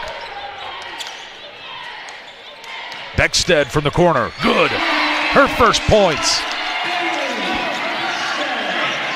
Hands. Got to show your hands. Alpha Terry, coast to coast. Can't get the bucket. Witt, no good. No shots. And that is where the health plan third quarter will end. Topper Nation with a great round of applause for the Lady Toppers and a tremendous quarter here in the third. We'll come back for the fourth in just a minute on Topper Station. My name is Ron Sismondo. I'm an orthopedic sports medicine surgeon at WVU Medicine Wheeling Hospital. So my goal is to never try to take you out of whatever you want to do. I'm not there to pull them off the field. Like, I'm not there to tell you, like, you can't go golfing or you can't do what you love doing and what you enjoy doing. My goal is to make sure that you're able to continue to do it and do it as best as you possibly can. You want to be out there. That's something that's important to you. That's part of your life. Grab a meal at the Dirty Dog Tavern. Located at the top of the hill in West Liberty, Dirty Dog Tavern offers a family-friendly atmosphere with a full menu as well as adult beverages. Catch the game during weekday happy hours, play games like darts or pool, or enjoy the deck with your family and friends. Open Monday through Saturday at 4 p.m. and Sunday from noon to 8. Come to the Dirty Dog Tavern in the town of West Liberty, a proud supporter of Hilltopper Athletics. Welcome back to the ASRC in the beginning of the Main Street Bank fourth quarter coming up. The Toppers down by 7 after being down by 19 late in that second quarter, late in the first half. They were down big. The Toppers have chipped away. That they have not led a single second in this game yet, but to go from 19 points down to just 8, not too shabby, and hopefully they can pull this one out. Yeah, we both previously stated if they could get some shots to fall, then we'd be in a lot better of a shape. That's a great play coming out of the quarter. Smith and Ricardo team up for the bucket. Be interesting to see what Wesleyan gets into here. You know the coach had to be on him a little bit. Katie Lucarelli going to be called for the foul. Alpha Terry. Lucarelli will get number 2. I like it, though, from Katie. She's really just defending hard, and she's like a little gnat in your ear on a summer day that's not going to go away. I mean, she's just constantly always there, and I like it a lot. Janice, a deep 3, no good. Haley Smith gets the board. Here comes Beckstead. Forcing them into some tough shots, too, defensively. Beckstead crossing the lane, gets the ball stripped away. Here comes Baird, quickly up for Witt. Off her hands, out of bounds. Possession to West Liberty. Yeah, just like I previously said, West Lib's getting them playing a little bit faster. They look a little bit more uncomfortable, forcing them into some tough shots. Not like the first half that we saw today. And we talked about the size of the roster that West Virginia Wesleyan has, yet they've only had 7 players get minutes today. Yeah, I would like to think that's probably just for practicing purposes there. The more bodies, the better for some coaches, so not awfully surprising. I don't really expect to see that change much, too, with the game tightening up. Smith unable to get that one to fall with the left hand. Coach Vincent directing traffic for the Bobcats. Hatchell sets the screen. Baird from the elbow picks up the dribble. It's going to be a battle of nutrition here soon, as both teams seem to both be getting a little tired. Witt gets to the baseline and gets the bucket. She's fired up with that one. She's now got 21, her season average. Yeah, with that kind of emotion, I honestly expect to see her shoot probably next 4 out of 5 possessions, if being quite honest with you. She's their best player. She sees where the game's heading. I expect her to try and take over here. Jenna Ricardo answers right back for the Toppers. 5-point game. Jenna has 8 points tonight. Yeah, if you're Ricardo, you want to get in and get a couple more shots, too, before Roy gets back in. Jenna's been really effective against number 35. Baird's jumper no good. Tipped around. Eventually ends up in Baird's hands again. Hatchell down low to Witt. No one touched that one. Out of bounds. The Toppers take possession over. Anna Lucarelli in for Bailey Beckstead, and Roy back in for Hatchell for Wesleyan. Big couple of minutes here if you're West Liv. I mean, you're right there, but it's this part right now, these 5 points after fighting back from 20, that seem to always be the hardest when you're making a comeback. You got both Lucarellis out there for the Toppers. It's almost like having the Tasmanian Devil out there. Both of them can go. Kick ball. I like the backdoor look there, just maybe a little bit too late on the pass, but it was a good cut there from Katie. So Anna Lucarelli to throw it in from the baseline, looking for somewhere to go. Pops it out for Jenna Ricardo. Bailey Smith's three. Can't get it to fall. Long rebound taken by Witt. Yep, they're going to go high-low again. There's not even a code word for it. It's just directly high-low, so the Toppers should know what's coming. Haley Smith almost gets a steal. If you're Baird, you might want to space out. No, she wants it. 8 to shoot. Ricardo, a little too physical. A little bit of a hip check. I mean, that is a foul, unfortunately, as much as none of us in the ARC like it. She did kind of get her with the forearm and then the hip. It's a tough foul, too, with just 4 seconds left on the shot clock, but you got to have a next play mentality. So that is the first foul on Ricardo, second team foul on West Liberty here in the Main Street Bank fourth quarter.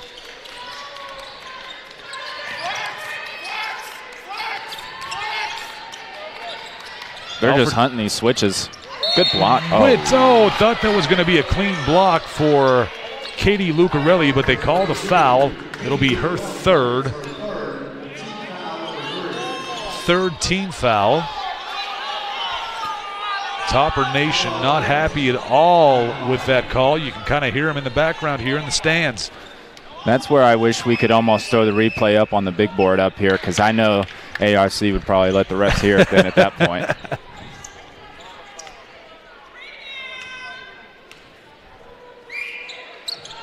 Emma Witt adding to her point totals now to 23. Speaking of 23, Olivia Baker back into the game for Katie Lucarelli.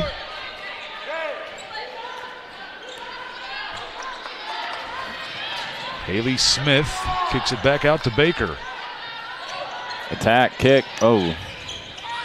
Ball is stripped away by Baird. Yeah, the defense collapsed on her there. Maybe should have kicked that one out, but you just got to get back and defend. Jenness from the corner, good with the three-point shot. Yeah, it hurts. That's possibly Baker was wide open in the corner. Potentially a 6-point swing there for the Toppers. Big possession here. Kill this momentum. Haley Smith goes down low to Ricardo. Roy knocks that one away. Witt picks up the loose ball. Wesleyan making a little mental mistake here and there against as good of a team as this one is with the deficit. A couple of those might hurt you when it comes down to the end of this game, so got to really lock in on defense now. Baird trying to drive on Ricardo, has to spin back around. Travel call is made. Turnover, Toppers take over. Yeah, if you're West Liberty, they're really running the same kind of action at you. If they're not going high-low, they're just going middle of the floor, high pick and roll. They know West Lib's going to switch, so they're just hunting the matchup, so it's important to help on that roll. Baker going to be fouled by Jenness. She doesn't like the call.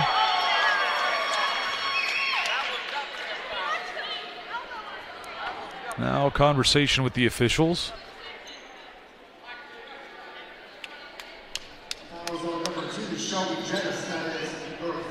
The fourth foul on Jenness.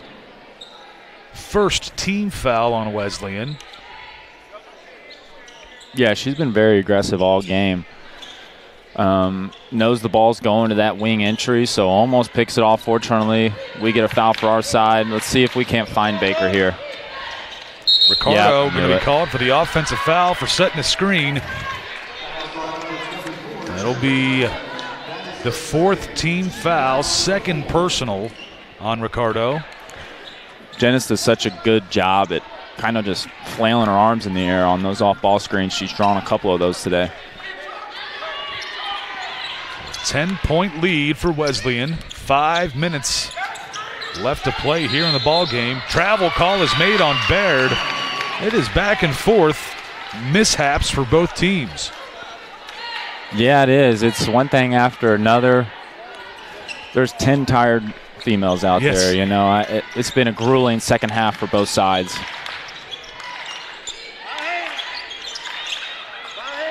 Baker dishes it around. Now that lob in, going to be intercepted by Roy. Wesleyan takes over once again.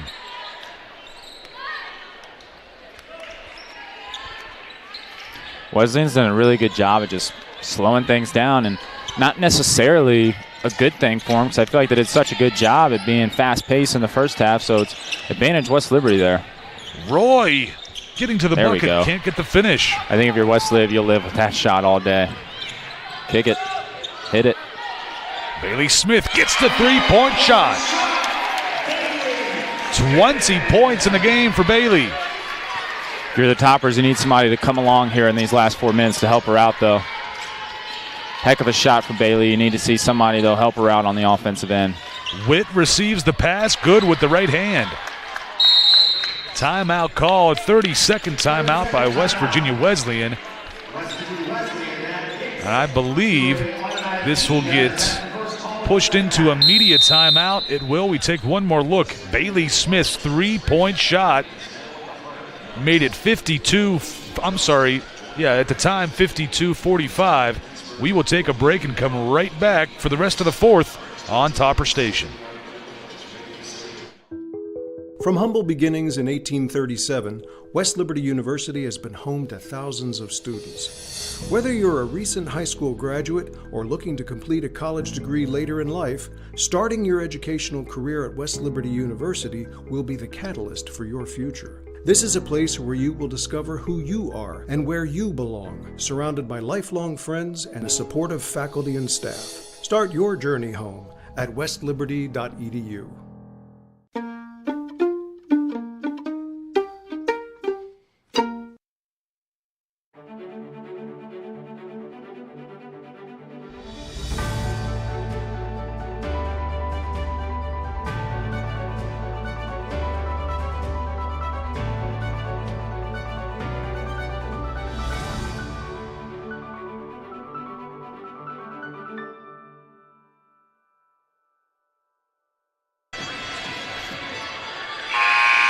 Welcome back to the ASRC, the Topper Nation fan cam.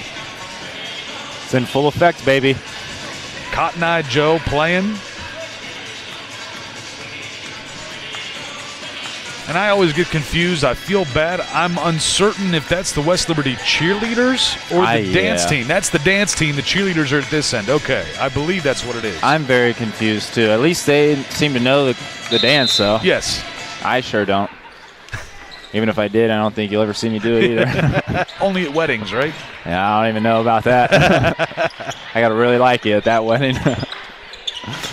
Oh, man, let's get into something here. Same set that he's came out with each quarter right there, just the high pick and roll. Lucarelli to her sister. 8 to shoot for the Toppers. Gotta hit it. Deep for Katie Lucarelli. Can't get it to go. Roy, the rebound. I don't want to say necessarily right now, but if you're the Toppers here soon offensively, that clock's just going to be working against you. I know they really like to swing it around until they can get a good look, but they might have to be a little bit more aggressive on these first couple ball swings. Just try to attack and draw some defense. That's a little too easy right there. Roy had a wide open lane to get to the bucket. Of course, if you want to make a comeback, you got to sit down and guard first off. But it's right here where we got to get into something early. We're just under 3 minutes, so clock's starting to work a little bit against us. Haley Smith can't get that one to go with the rebound. And Coach Vincent telling the Bobcats slow things down again. We've got an 11-point lead with just under 3 minutes to play. Anna Lucarelli called for the foul. It'll be her first personal, 5th team foul, and we will have another media timeout. We will take a break and come right back on Topper Station. If you're looking for off-campus housing, then Hilltop Acres is where you need to be. Just minutes from campus, Hilltop Acres offers modern amenities like high-speed internet, large flat-screen smart TVs, and in-unit laundry, as well as complete kitchens with dishwasher. You'll love the vibrant community vibe and friendly neighbors. Enjoy a balanced student life with everything you need right at your doorstep. So why wait? Make Hilltop Acres your home away from home today. Hey guys, my name's Todd Cover. I'm President and CEO of Belmont Savings Bank. People ask me all the time, what makes Belmont Savings different? Here's a few examples. We are 100% focused on our customers. We have the best checking accounts around. All decisions are made here locally, and the money stays here in your local community. So follow us on social media to find out what we're doing in your community. I encourage you to visit our website or come check us out in person. How may we help you today?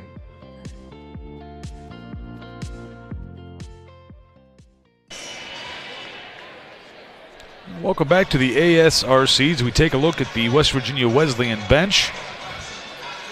We've got 2 minutes and 47 seconds remaining in this Main Street Bank fourth quarter. And at the line will be Sydney Baird. 5 on the floor for the Toppers, Ricardo, both Smiths, Beckstead, and Anna Lucarelli. Yeah, if you're the Toppers here, you got to get it and go. Preferably, you got to look for some shooters too. It's squeaked back into a double-digit game here, so got to make some things happen early. Baird has struggled from the floor tonight, but perfect from the line. Bailey Smith lobs it up off the glass, and one opportunity coming up for Bailey. Second team foul on Wesleyan. West Liberty's got to stay locked in, though. Got to stay locked in. We're inching close to a 10-point game here. It's got to be on both ends. Nice. Converts here the we go. and one. Presses on. This will be a big possession here because we'll have a chance to take this to a single-digit game if we can get a stop here. So they're really going to have to sit down and guard. They're going to probably hunt the high-low here with their best player. It looks like that's what they're going for. I think they're just going to get right back into it. Baird with 10 on the shot clock, drives, fakes the pass, and what a bucket. Yeah, they just had Ricardo there guarding too, and that's really tough if you're Ricardo there. Bailey Smith, nice little Euro step, can't get it to go though. Roy fights for that rebound, and now a foul will be called on Jenna Ricardo. It'll be her fourth, and Wesleyan is in the bonus. We'll shoot 2.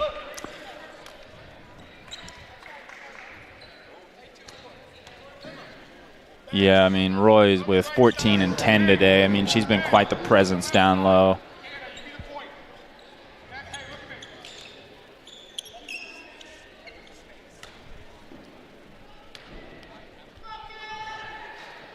Roy misses on the first. She has 14 so far tonight.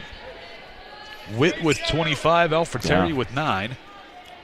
Witt with 25 and then 12 rebounds, too, to go on that. I mean, quite a game there. It's kind of what we expected, though, of her. She gave Wheeling 21 and 11 just a few days ago, so pretty impressive game from the both of them. Lucarelli in the paint. Nice. Lobs it up with the right and good. Lucarelli's so good at that. I wish we would almost see it a little bit more today. I mean, it's been there almost every time she's went to it. Oh. Smart play there. 15 seconds here. It'll be really big for them to sit down and guard.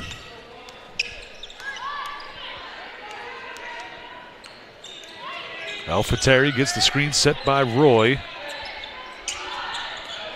4 on the shot clock. There we go. Has nowhere to go. Does not, just throws it at the backboard. Does not get a shot off. Turnover.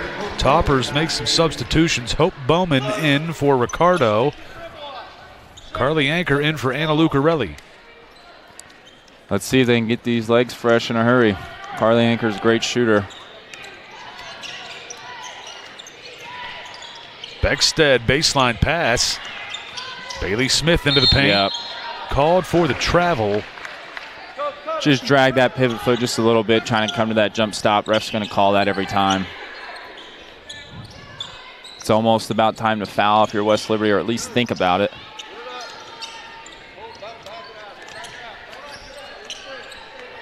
I expect Wesleyan to take all these 21 seconds left. Probably going to go back to this high-low. I wouldn't be surprised if Roy tried to take Hope off the dribble here, with Hope just getting back into the game after a long stint on the bench. If you're Bailey Smith here, though, it's key to not push and get a cheap one. Got the shot clock to 10. There it is. The Toppers take a charge, is what they've done all season long. Give that one to Baird. Here comes Beckstead. 40 seconds remain. Got to get a quick one. Not a lot of time to swing it. Bailey Smith's going to go look for one. Hands it off to Bailey Beckstead. She'll drive on the right side of the lane, kicks it to the corner. Now it's Haley Smith, puts it up. Good, and one coming up for Smith. Call that on Roy. It'll be her third, team fourth.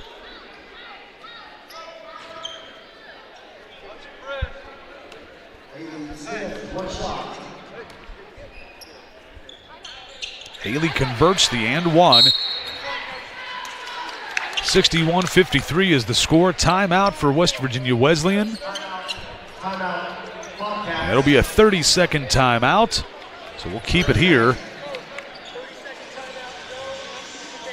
These are the moments for the Lady Toppers where we've seen it a little bit this year. They, against some pretty good teams, Fairmont State, Wesleyan, the top two teams in the conference, and just coming up a little bit short here and there.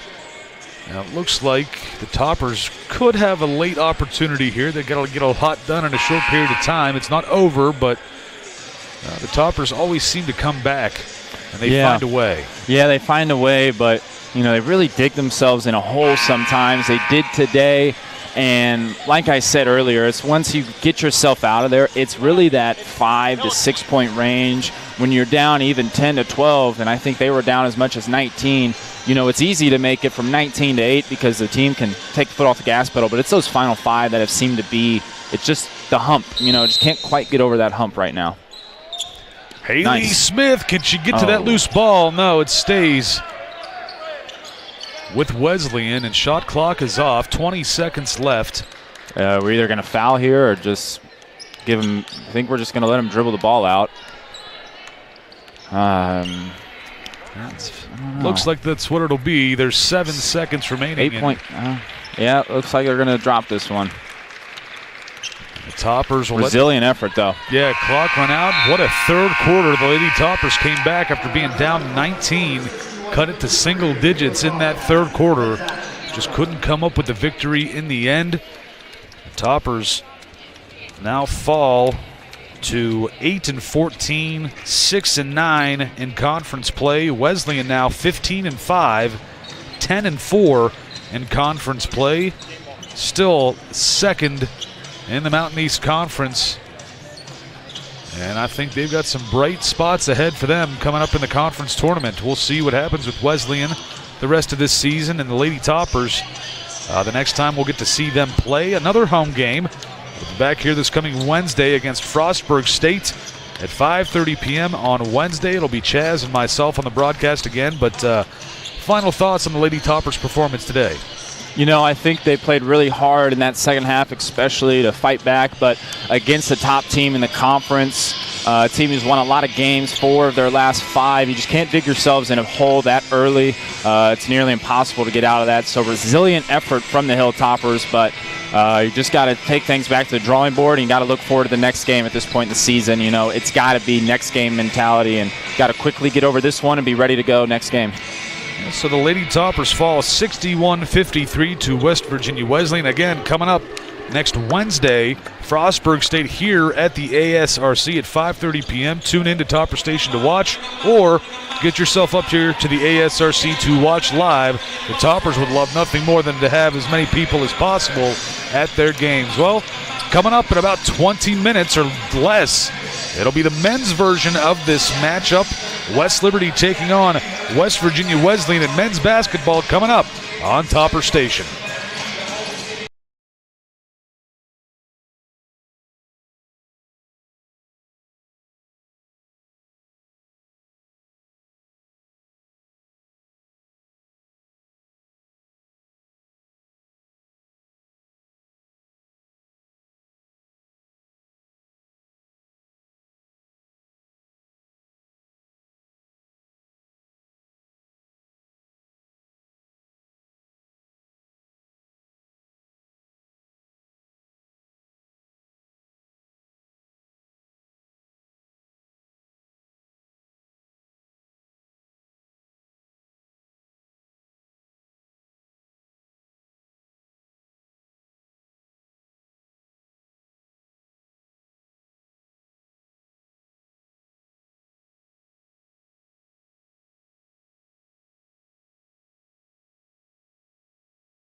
They got more minutes.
We are live from the ASRC for this Mountain East Conference matchup between the Hilltoppers of West Liberty and the visiting West Virginia Wesleyan Bobcats. I am Todd Allum. Joining me for the broadcast is Chaz Hines. Chaz, should be a good one tonight for the Toppers. They come in number 2 in the Mountain East Conference. Fairmont above them, but I'm, again, a homer, so I'm thinking we beat Fairmont once already. We should be number 1 in the conference, but that's all right. We'll sort that out later on.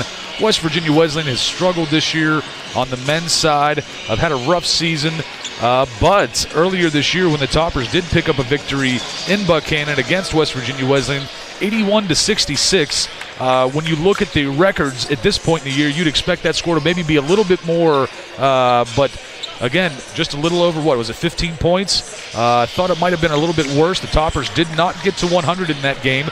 We might see something here from the Bobcats tonight. Yeah, I think kudos to the Bobcats for the first go at us. You know, they put up a really tough fight, but you know, West Liberty didn't play as well last game as well, so I know Coach Hallett's been harping at them all week to not take these games lightly against teams lower in the standings. This is the point in the year where you cannot afford any loss in terms of rankings, and especially a loss to these lower-ranked teams, with all due respect to Wesleyan. So I expect the Toppers to come out here on fire, only putting up 73 points in their last outing. That's about 25 points below their average, which if you were to tell any team they scored 25 points below their average, they'd be pretty annoyed by that. So we'd still pick up a victory, and doesn't happen often. We get the trio of officials walking right through the shot, special folks. Guest. Live television. We love it, but that's okay. We'll deal with it. Respect the production. Yeah, it's all right. It's all right. Yeah. Hey, we'll maybe they'll give us a free call for this. They need because to. of that. Yeah. Could be a good one this afternoon. We hope so. We know there is Coach Sloan for West Virginia Wesleyan, his 4th season as a head coach for the Bobcats. So far this year, they are 5-15 overall, 2-11. The Toppers are 18-3, 12-2 in conference play. Yeah, and like I said earlier, I expect the Toppers to come out here with a lot of effort and energy on their home floor. They really just didn't play well for their standard at D&E. That was one of those games where I think they go in just being the better team, maybe expecting to just cruise to victory. Didn't quite really work out the way they wanted it to, so I expect all those things to be fixed. And if I know Coach Hallett, he has been more than on them this week in practice. Absolutely. Well, buzzer has sounded. Looks like we're getting set for the McDonald's first half here. But before we do, we will have the starting lineup for both of these teams, and a rarity as we see assistant coach Bryce Butler out for the handshake of the starter's name for the other team. I got a feeling maybe Coach Hallett is slightly under the weather as well. When he came to the table, he's giving everybody elbows instead of fist bumps, so I think he's just being kind and not trying to get anybody else in the arena whatever bug he's dealing with. What a guy. Yeah, not a bad. I kind of appreciate that. What a guy. So now we begin with the starters for the West Virginia Wesleyan Bobcats, a 5'10 senior guard from Arlington, Texas. Number 1, Alex Miracini. At guard, a 6'2 junior from Phoenix, Arizona. Number 3, Michael Batchelor. At forward, a 6'8 senior from Woodbridge, Virginia. Number 5, Anthony Crosby. A 5'10 guard, redshirt freshman from Orlando, Florida. Number 12, Jarrell Baptiste. And a 6'9 forward junior from London, England, number 23, Stephen Ovea. And their head coach, Derek Sloan, 4th season at West Virginia Wesleyan. Now for your West Liberty Hilltoppers, a 6'7 forward junior from Bristol, England, number 3, Finn Woodward. A 6-foot freshman guard from Madison, Ohio, number 5, J.P. Dragas. A 6-foot guard, redshirt junior from Pittsburgh, Pennsylvania, number 10, Dante Spadafora.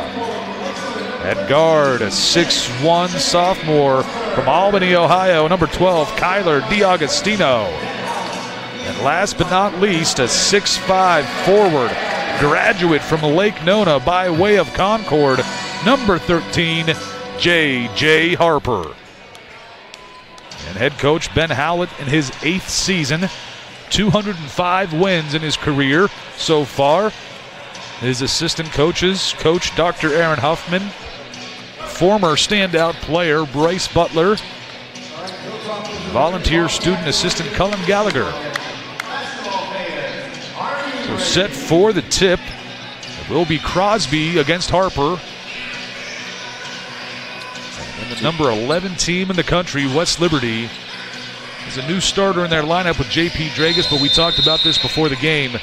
You know as well as anybody playing 2 years for the Toppers, being a starter doesn't matter as much as you think it does. No, it doesn't really matter at all, to be quite honest with you here. And I think that's one of the things that draws such a good just bucket load of talent here is, you know, you come in here knowing that 10 guys are going to play. You know, you don't really get that anywhere else besides maybe 3 to 4 places in the country at this level.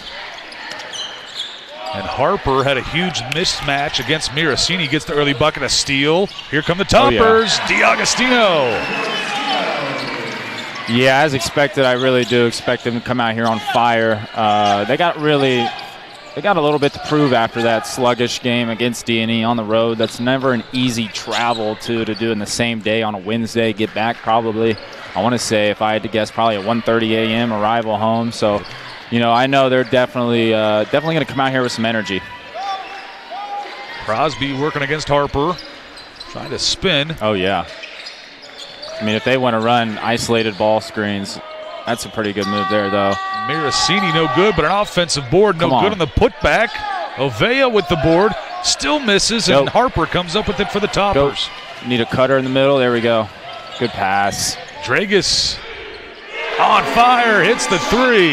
I have a good feeling about this game. This group is coming out really locked in, and really their goal is a really tell-all with how they're going to play, and they're really flying around early on. We got the 2 players from across the pond working against each other, Woodward and Ovea. Toppers come up with the defensive board. Spadafora trying to drive, picks up the dribble. Harper on Crosby, back to Spadafora. Go. DiAgostino looking, nice little pass to Woodward. Can't get the bucket. Oh, the tip in for Harper does go. It's a heads-up play for Finn to leave that up there for the pass for JJ. I don't think JJ was necessarily really expecting it, but he made up for it and got his putback. Crosby's trapped. Has to go somewhere. Finds Ovea. Over to Baptiste. Three-point shot, no good. That's what you want. Batchelor, I've seen him hit some pretty big threes for Wesleyan this season. Woodward quickly gets the bucket with the left hand. Timeout immediately, and a Topper crowd going crazy. Yeah, 11-0 to start. You can't ask for a better start there if you're Coach Hallett. And they're running, they're moving, they're flying around. And if you're Wesleyan, just a lot like our girls got into in the first game, against a good team like this, getting down early is going to be a struggle to come back. Yes, it will be. The Toppers up 11-0 to start this game. We take one more look at J.P. Dragas. Three-point shot from the true freshman. Finn, little alley-oop there for Harper. Couldn't get it the first time, but does on the tip-in. Yeah, it's a really heads-up play there from Finn. I mean, not a lot of people at this level are thinking about even throwing that pass. So to play with somebody like him he makes it really easy because you know he is a pass-first guy, and you don't get a lot of that nowadays with all these people growing up and watching Steph Curry and stuff and all these scorers. They're not really talking about your Steve Nashes anymore and who's getting the most assists. So Finn's a great heads-up player. We need a new Jason Kidd in the league. Oh, that'd be terrific. Jason Kidd was great. I mean, he was good on the Mavericks. He was good for a while. We're just leaving their shooter wide open, though. I know Coach Hallett doesn't like that. Batchelor hits the big three. Schuler into the game. Harper takes the pass, driving. Miracini plays good defense and a miss for Harper. One thing to note early, West Liberty's had Wesleyan's big doing a lot of down and backs. Usually will bode well. And right there, Crosby paying too much attention to Harper at the three-point line. Let Clinette go right through the lane and get the bucket. I like it. Miracini trying to beat Clinette down the floor. Yeah, if you're Clinette, you just got to cut them off there and make them turn because you always have somebody running to catch up to that trap. So if you can make them turn, that's where you get your turnovers. Ovea to Batchelor. Miracini's three, good. Just like that, it's 13-6. Oh, you got to see him. Good layup, Schuler with the lay-in left-handed, first bucket. Schuler had J.J. Harper running right in the middle of the lane. I'm honestly surprised with how good he is in transition. He didn't find him. Baptiste gets a shot blocked by Clinette. Kisner and Autry in for DiAgostino and Harper. Bobcats make some substitutions. Curtis Litton in, number 31, and Alex Gray, number 4. It's important for this second unit here, and West Liberty's pretty big in this second unit. I like the size they have here, but it's important to not let it affect your gold pressure. Miracini, top of the key, puts up the three. No good. Going to be rebounded by Cam Tinsley. Cutter, yep, hit it. Kisner pump fake. Pumps. That's a great pass. Cross court to Autry, hits the three. DA, a big one. That is a good shot, but it's such a good pass there from Gary. To one, not even take the open three that he could have had in the corner after the pump fake, and he finds the cross-court pass.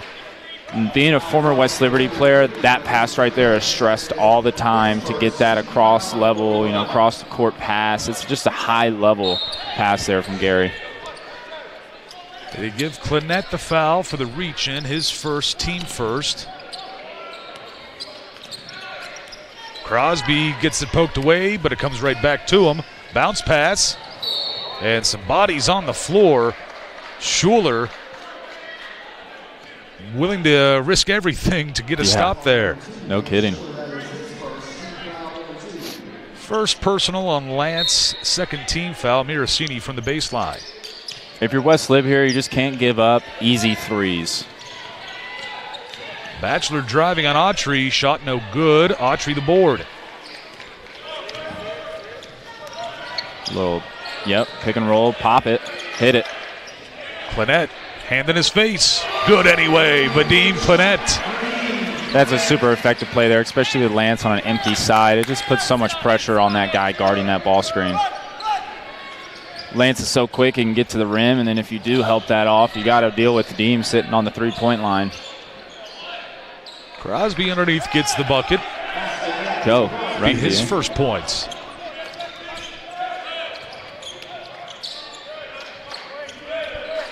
Got to get in some actions here. It's getting a little stagnant. Looks like they might be getting into a little set. Gary's got to get out of there.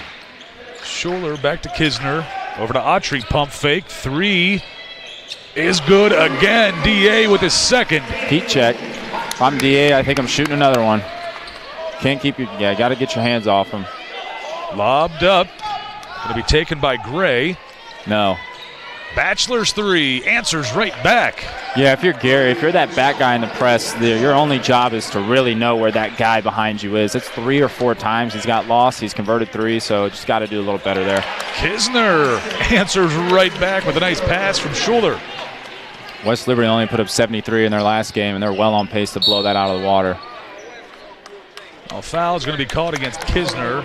And with that stoppage in play, it'll be immediate timeout. We will take the break as well. We'll be right back, 26-11 in favor of West Liberty. We'll be right back on Topper Station. If you're looking for off-campus housing, then Hilltop Acres is where you need to be. Just minutes from campus, Hilltop Acres offers modern amenities like high-speed internet, large flat-screen smart TVs, and in-unit laundry, as well as complete kitchens with dishwasher. You'll love the vibrant community vibe and friendly neighbors. Enjoy a balanced student life with everything you need right at your doorstep. So why wait? Make Hilltop Acres your home away from home today. Hey guys, my name's Todd Cover. I'm President and CEO of Belmont Savings Bank. People ask me all the time what makes Belmont Savings different. Here's a few examples. We are 100% focused on our customers. We have the best checking accounts around. All decisions are made here locally, and the money stays here in your local community. So follow us on social media to find out what we're doing in your community. I encourage you to visit our website or come check us out in person. How may we help you today?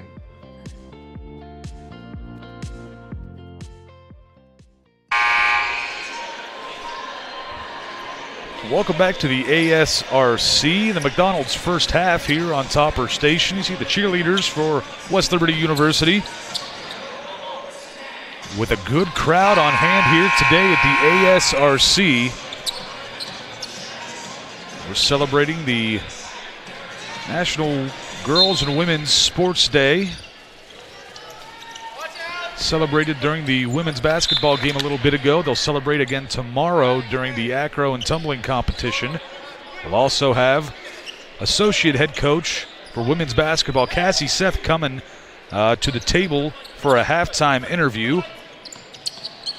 Talk about some of those things. I'm sure she'll have a lot of good things to say. She's pretty heavily involved, it seems, on campus. Oh, yeah. Ooh. Topper defense done well so far. 26-11 is the score, and looks like the starting 5 back out there for West Liberty. Bachelor, top of the key, picks up the dribble. Just got to play straight up here. Ovea gets to the bucket and puts it in.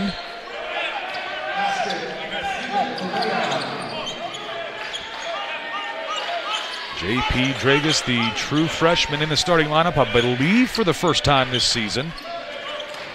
Yep. Tries to go back door, pass is tipped by Wesleyan. Stays with the Hilltoppers, 15 on the shot clock. Yeah, that's a good play right there. It's a good set.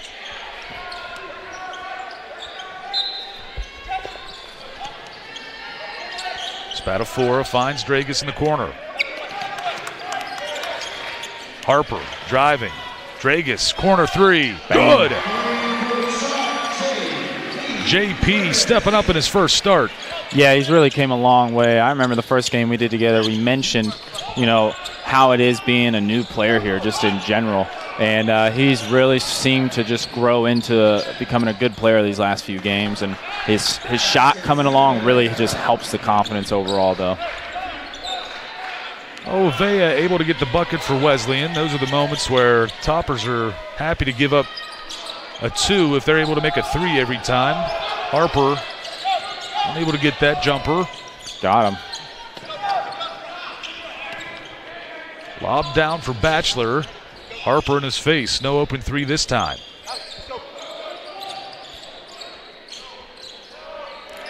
Yeah, one of the things that maybe some people don't think about, that's a cheap one there from Finn. But some of the things some people don't think about with that gold pressure, you know, what it does is it not only tires them out, but if they do beat the pressure, they only have about 20 seconds to get into whatever that is they want to get in. So not only are you rushed to get the ball across, but then once you do, it's like you can't even take a breather because you only have 15 to 20 seconds to get a good shot off, you know. So that's another thing the pressure does here is there's about 15 seconds left, 10 seconds left, and they've yet to even get into the set they want to get into. So when they can't get steals, it's still very effective at times and just wearing you down. Maricini goes down to Ovea, working against Woodward. 2 to shoot. Litton, no good. Spatafora comes up with it. Here he goes.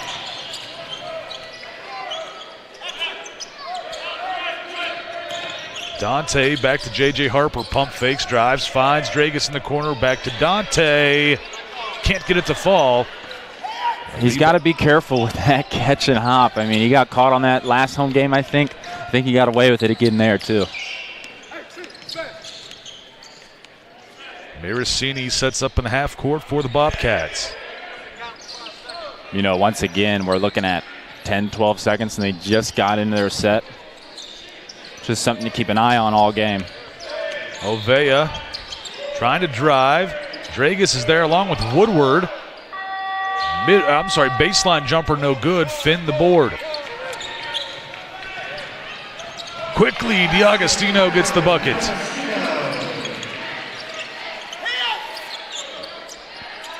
Maricini loses possession. Dragus picks it up, finds Harper. Now it's Woodward to D'Agostino, loose ball, and Wesleyan takes it.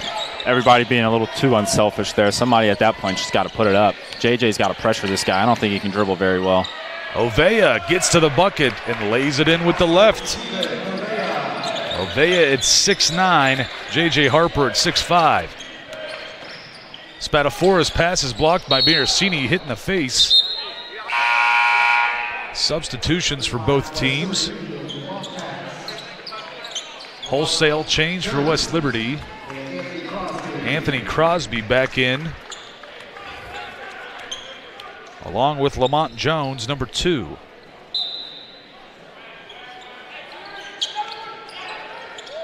Schuler to Tinsley. Tough spot to be in there if you're Cam. Tinsley going to be called for the foul against Crosby. Be his first.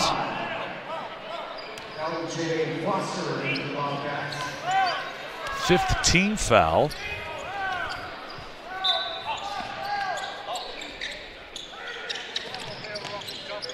LJ Foster to throw this one in. Number 11, his first appearance in this ball game for Wesleyan.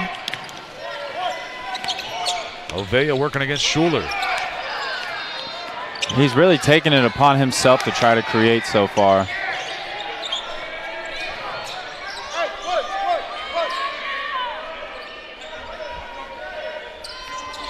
Jones makes a nice little crossover, back over to Ovea. He's going up with it.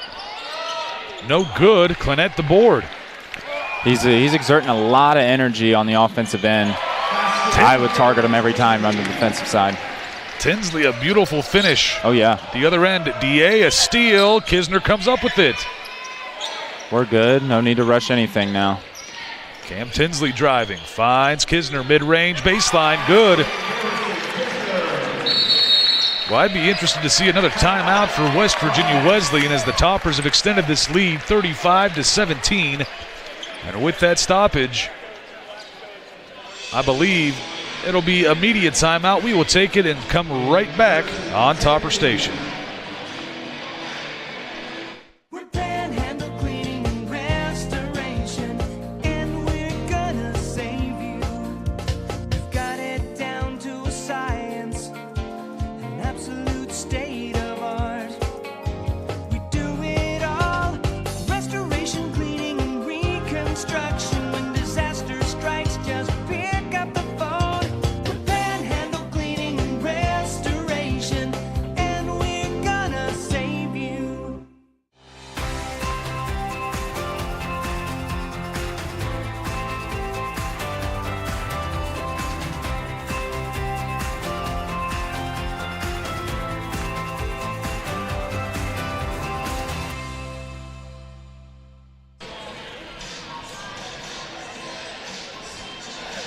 Welcome back to the ASRC.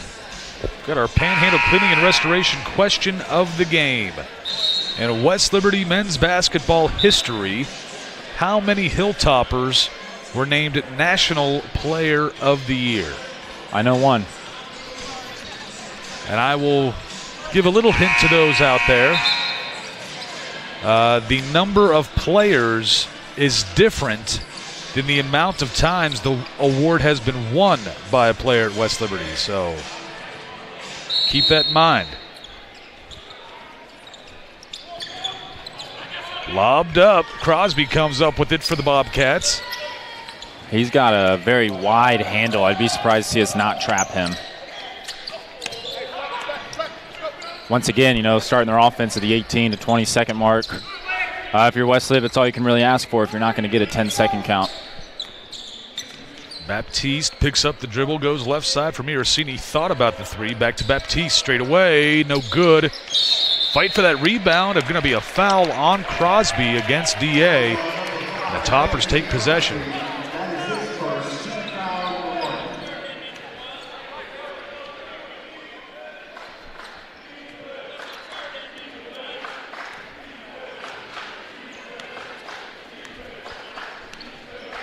Schuler gets things set up. Oh, it's exactly what you want. Pop to the corner. They didn't bite, so drive. Yep, Schuler going to be fouled by Baptiste.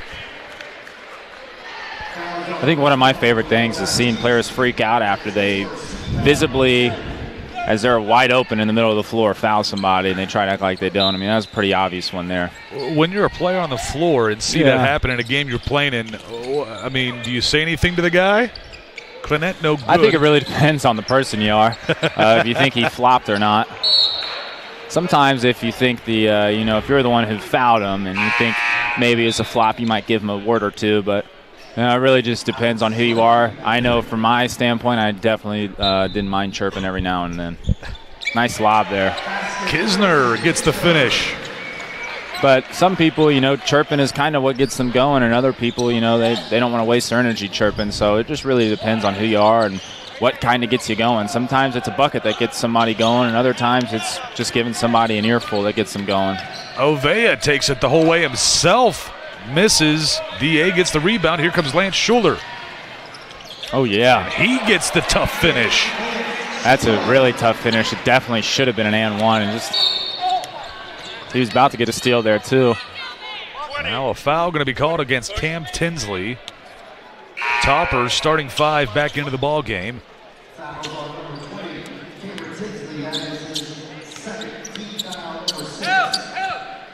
This is a good spot to have him at, too, if you're Wesleyan. Kyler's going to turn around and grab him. Yep. Got him there, too. Batchelor almost trapped.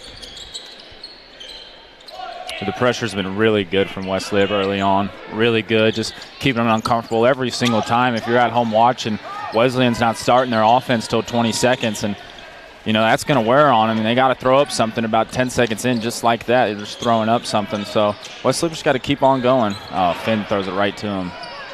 Up and good for Ovea. I like the hustle, though. Woodward takes the pass from Dragus, kicks it back. J.J. Harper straight away. Can't get it to fall. Gray comes up with the rebound.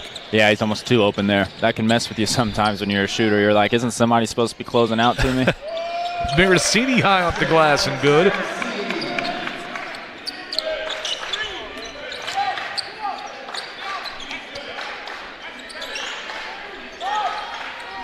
Harper hands it off to Spatafora. Back to Harper. Three-pointer, good this time with a hand in his face. Yeah, see, there it is. Sometimes you just need a hand to make it feel more game-like. JJ was a little too open, and that one, good shooter is not going to miss two in a row. Ovea taking DiAgostino to the bucket. Good. Ovea up to 10 points.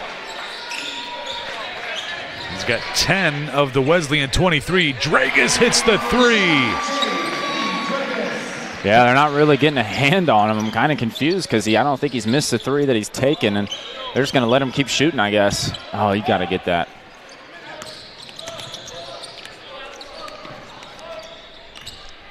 Gray harassed by Spatafora. Once again, look at the time, where they're starting their possessions. It's going to just continue to wear on them. You got to remember, this is the first half. It's going to be all game long for them. Maricini at the bucket, no good. Dragus the board. Here we go. JP coast to coast. Can't get it to go. Last touched. Oh, they save it. Batchelor now.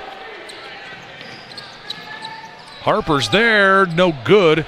Spatafora takes it. 5-on-4. Somebody's got to cut here, and you got to keep running. JP's feeling it. Heat check. Still on fire. His 4th three-pointer in the first 14 minutes. Oh, that's a cheap one. Foul going to be called on D'Agostino.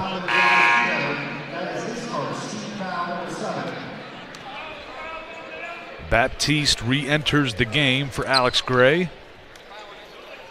Also, Ovea comes out. Curtis Litton back into the ball game from Clay County, West Virginia.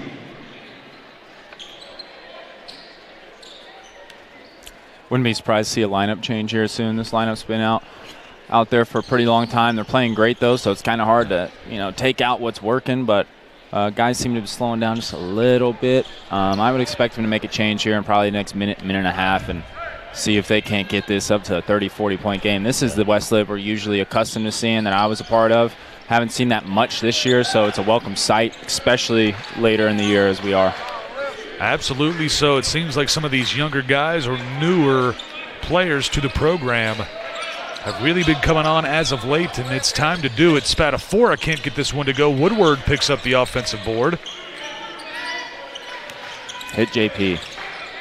Oh, you got to find him. Spatafora straight away. No good on this one. Ball is loose. Last touched by Crosby. It'll be Topper's possession once again, but it'll be a media timeout coming up. We will come right back for more on Topper Station. Looking for a reason to try the new $5 meal deal at McDonald's? Here's 1, 2, 3, 4, and the price makes 5. That's everything you get with the new $5 meal deal at McDonald's. From the long-lasting and reliable heating and cooling systems we send out the door, to the friendly and knowledgeable dealers who go the extra mile. With a no-hassle replacement limited warranty, you can trust day and night to deliver outstanding service and performance, keeping you a step ahead with advanced technology and exceptional comfort. To find a day and night dealer, visit dayandnightcomfort.com.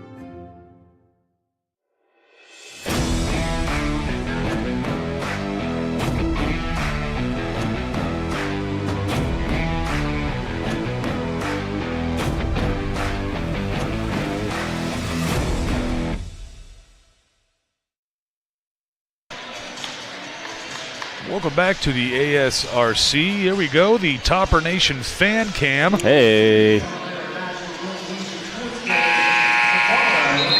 Good to see a group of people there, real happy to be here to watch West Liberty basketball. Lots of claps. I keep looking to see if we see any of the former Lady Hilltopper players that we saw. I mean, there were quite a few, and I'm talking different generations of former Lady Hilltoppers. Some that were within the last couple of years, some were 5 to 7 years ago. It's kind of nice to see different groups, different teams being here. Some of them were even here long enough ago for Coach Lynn Olam to be their head coach. Yeah, heck of a coach. Woodward finds Dragus left side, back to Finn. Tries to make a move on Ovea, left hand good off the glass. Yeah, it's easy money if you're Finn right there. You got him where you want him. Oh, yeah. Oh. I thought maybe there was a travel there. Crosby. Oh, yeah. The dunk, no good. Baptiste trying to battle for that and does get it. I mean, you got him down 25 and trying to get a dunk. I mean, if you're West Lib, you're going to love that. I mean, you really do. They're really just forcing him into really tough shots. Big time mismatch, but they call it a travel. He had at least a foot on both defenders around him between Dragus and Spatafora. Just couldn't get the footwork. Yeah, he did a good job at pulling the chair, I think. he was expecting to feel a little contact when he first took that dribble. He didn't feel anything, and they're just going to give us a wide open three. Wasting no time was Schuler to Clinette, just couldn't get the roll. Mirasini stepped back, but Kisner was right there. Baptiste. Yeah, I knew they were going to throw it to him. Mirasini no good. DA the rebound. Here come the Toppers again. Schuler. Dunk that. Kisner. The fingertip dunk. I think he's trying to be conservative, thinking Coach Hallett may be upset with me. So I'm just going to lay this in. Yeah, he just focused on making it at that point. Yeah, you can't miss a dunk. And I think he saw somebody miss a dunk too, so maybe it was on his mind a little bit. Baptiste off the mark. Schuler the rebound. Lobbed up for Kisner. Kicked back to Clinette. Autry, he checked for him. It's good again. This second unit's been playing really well right now. The third three-pointer for DA tonight. Baptiste loses it. Again, almost goes back court. DA wanted it. Into the corner for Batchelor, wide open. Gets it to go. Batchelor will not miss those ones. No, he's a good shooter. I think he's really the only shooter for them out there as the looks of it. He's shooting almost 40% on the year, so really if you're West Lib, it's just the one guy you got to pay attention to. Boy, I think the Bobcats are getting a little tired at this point. Yeah, you think? I mean, I think Vadim could have crawled around that one and still laid it in. Ovea is really hurting. Needs some substitutions here. Is back into the game is Alex Gray. And for the first time, Jaden Westfall, a 6'4 freshman from Buchanan, West Virginia, his hometown guy. Homegrown. Went to Buchanan Upshur. I'm sure he always dreamed of playing basketball at Wesleyan. Well, here we go. The Toppers looking to get things going on offense. Zone defense now for Wesleyan. Schuler almost gets this one stolen away from him.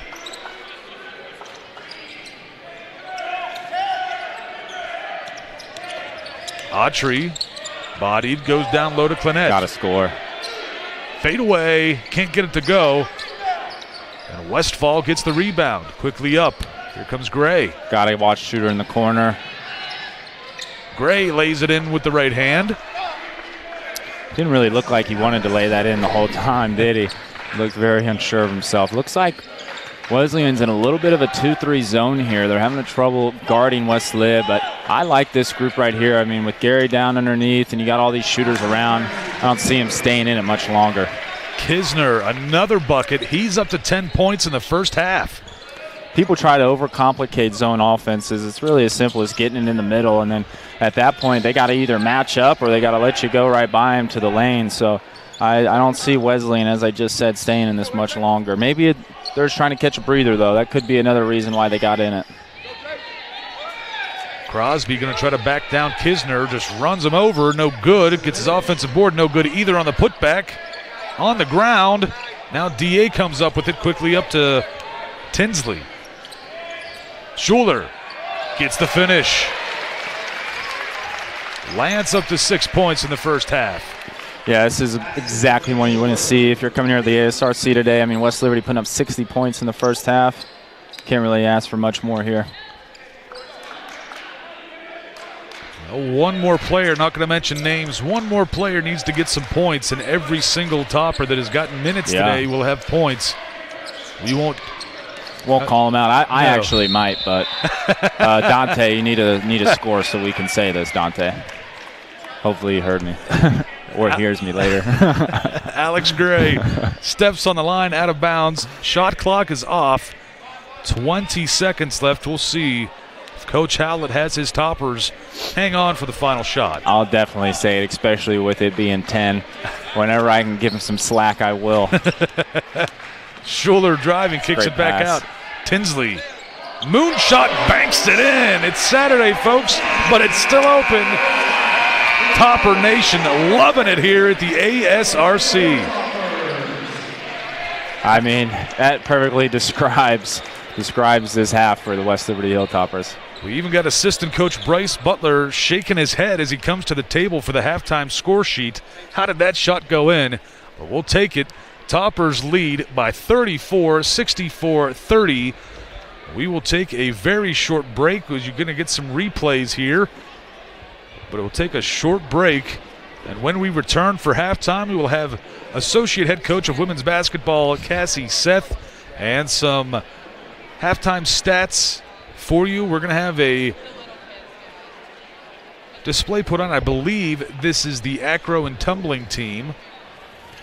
I think this is the dance Is team. it dance? Okay, well, they got the acro mats. I don't know if they've used these often. Yeah, I'm not sure what's what.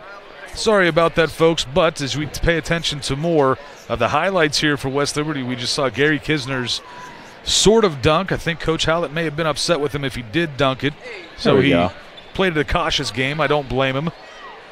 Oh, boy. But some big moments for the Toppers in this first half. It is kind of going the way we would have expected it looking at the standings before the game. Yeah, and, it's just all around a great performance from the Hilltoppers in that first half, and can't ask much more for if you're Coach Hallett, but just to come out and do it again in the second half, and I'm sure it's what he's saying. This is a two-half game, and they're playing for March at this point, so just got to keep it rolling. Well, folks, that'll do it for us for the time being. I'm not certain if we're going to keep it here or not. We'll see what they want to do up in the booth. But for us, we will be back in just a little bit with Coach Cassie Seth.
My name is Mike Scheel, and I'm an orthopedic surgeon with WBB Medicine at Reynolds Memorial Hospital.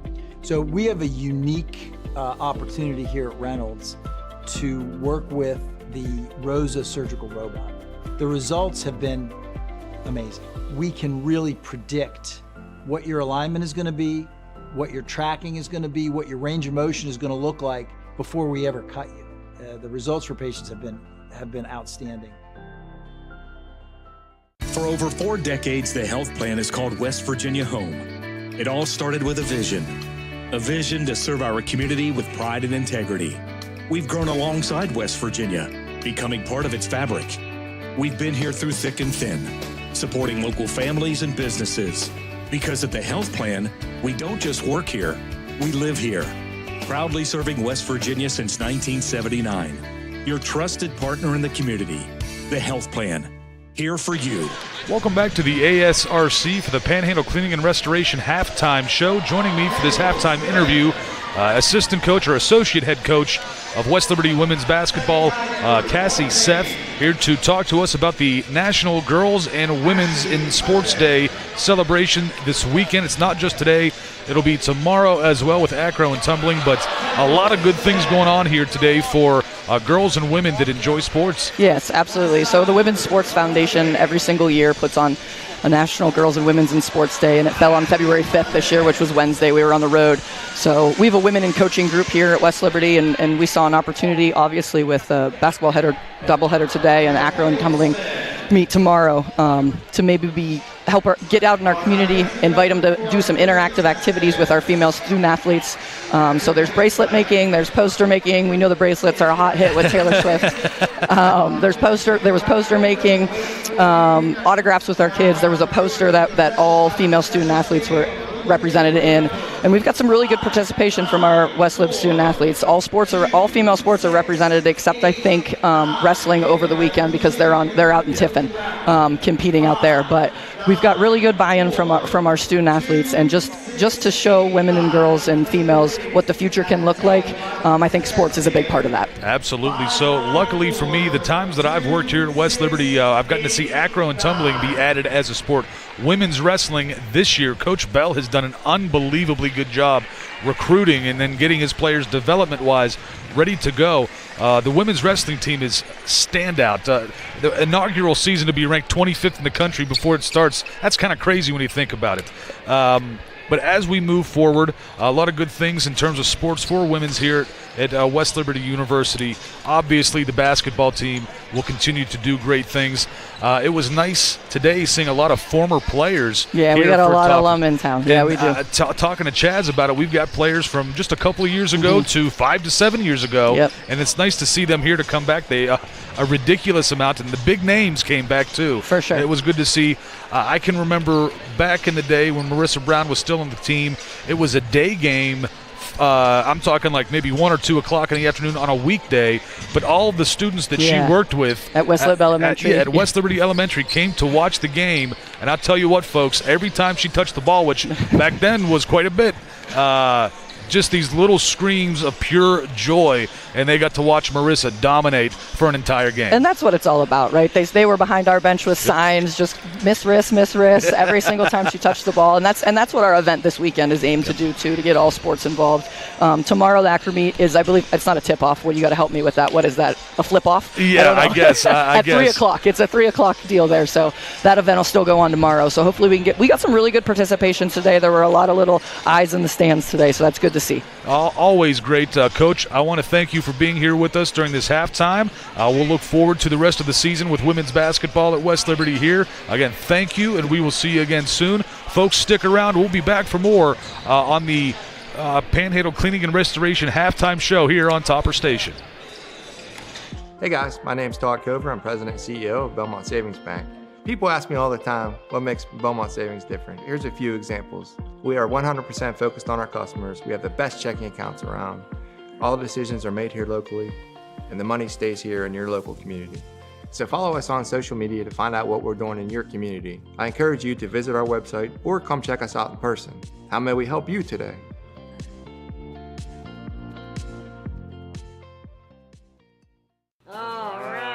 Just like Daddy, huh? They'll probably never know about his thousands of hours of on-the-job training. Go, Daddy. Or that he spent as much time in the classroom as someone with a master's degree. You and I know he's one of the experts when it comes to electricity, part of a team committed to doing the job right. They call him Dad. You call him the electrician right down the street. IBEW, the power professionals in your neighborhood.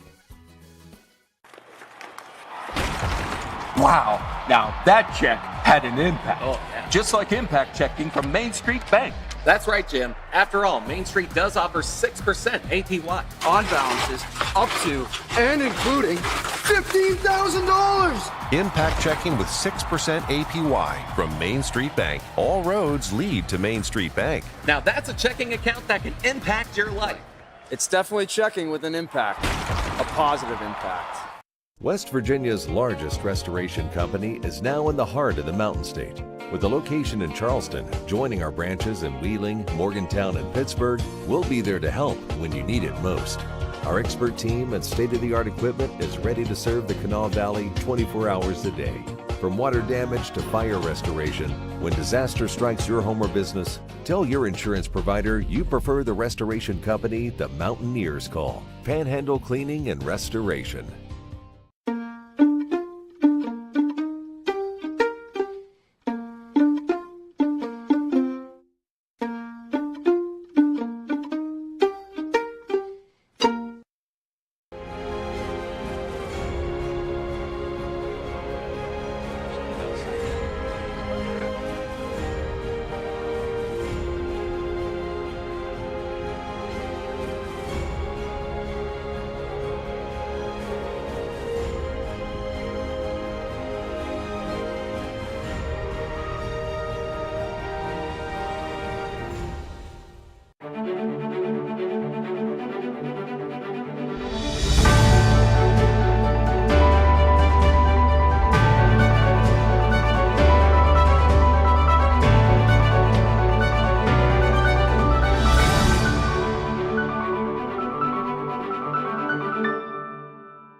Where are you going? The store in West Liberty. The store is open 7 days a week with daily lunch specials, hot food and cold sandwiches, Patsy's Pizza, and a wide selection of chips, pop, and other snacks, as well as household goods and hygiene products. We've also got a wide selection of beer and an ATM. Stop on in and check out the store, located at the top of the hill in the town of West Liberty, a proud supporter of Hilltopper Athletics. Our team at Belmont Savings Bank stands out in the mortgage industry because we care about our customers. My first-time home buyers, my younger people, I try to treat them like my children, like I would want my children to be treated. And the minute when those keys slide across the table to those owners, it goes from becoming a house to becoming their home. We call Ohio Valley home. Our motto is, how may we help you today? When you're working with a community bank, our main focus is the community. Looking for a reason to try the new $5 meal deal at McDonald's? Here's 1, 2, 3, 4, and the price makes 5. So much. That's everything you get with the new $5 meal deal at McDonald's. Welcome back to the Panhandle Cleaning and Restoration halftime show here on Topper Station. The Toppers, the number 11 team in the nation, leading West Virginia Wesleyan 64-30. We take a look at some of the stats.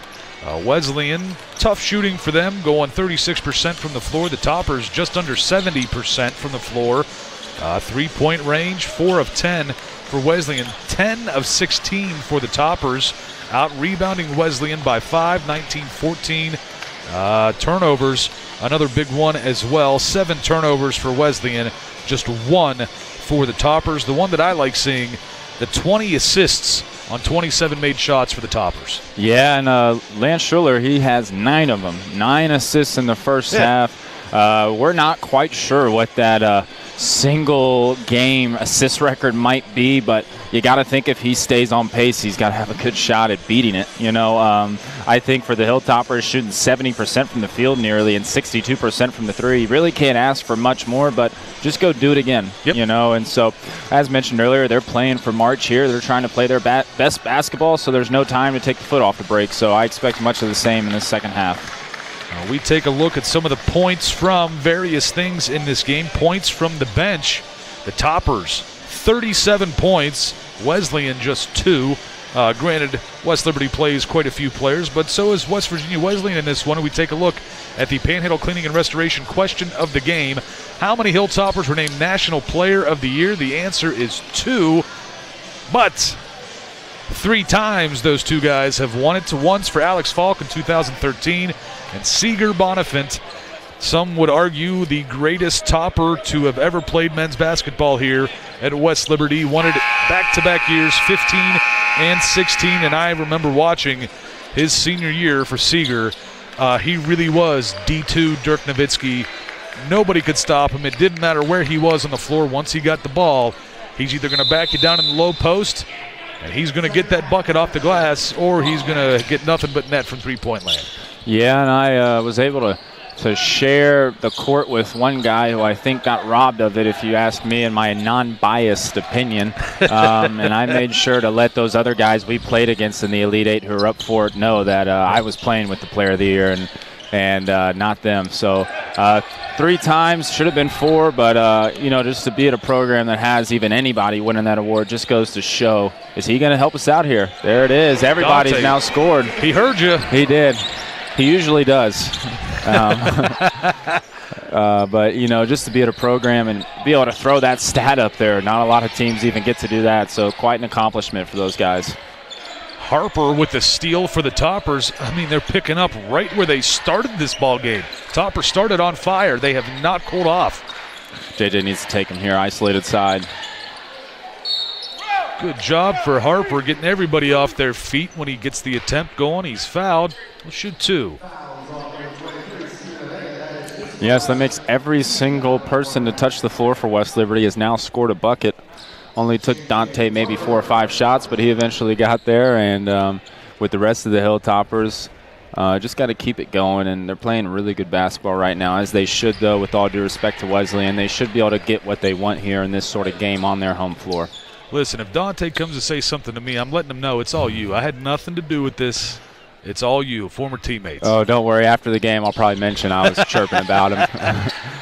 Always good fun, especially on the last 2 teams. We always like to pick on one another, but, you create a very tight relationship here with the guys on your team just because you go through a bunch of hard practices, hard days, hard conditioning, and you go through it together, and that's what kind of makes you into a good team.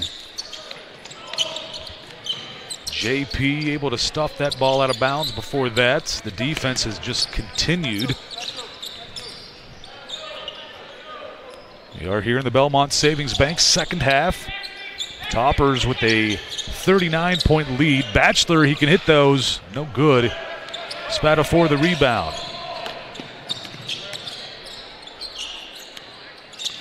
Woodward hands it off. Dragus flying. Lays it in with the right hand. Yeah, JP really has a little bit of a mismatch, from being quite honest with you. The guy who is guarding him, number 3, is a heck of a shooter. Doesn't really have that going for him as much on the defensive side. Definitely in for offensive purposes, so I like Finn just kind of targeting him on all these actions that they're running. It's very smart. See it a lot, in the NBA. J.J. Redick, an older player, Kyle Korver, all these elite-level shooters. You target them on the defensive side of the ball just to wear them down. Spatafor not happy with the call there. It'll be his first, team first.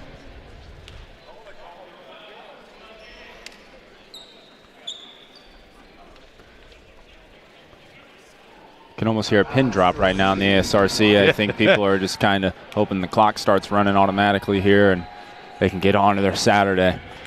Marasini hits the first.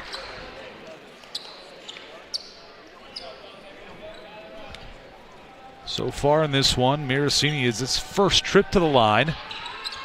Goes 2 for 2.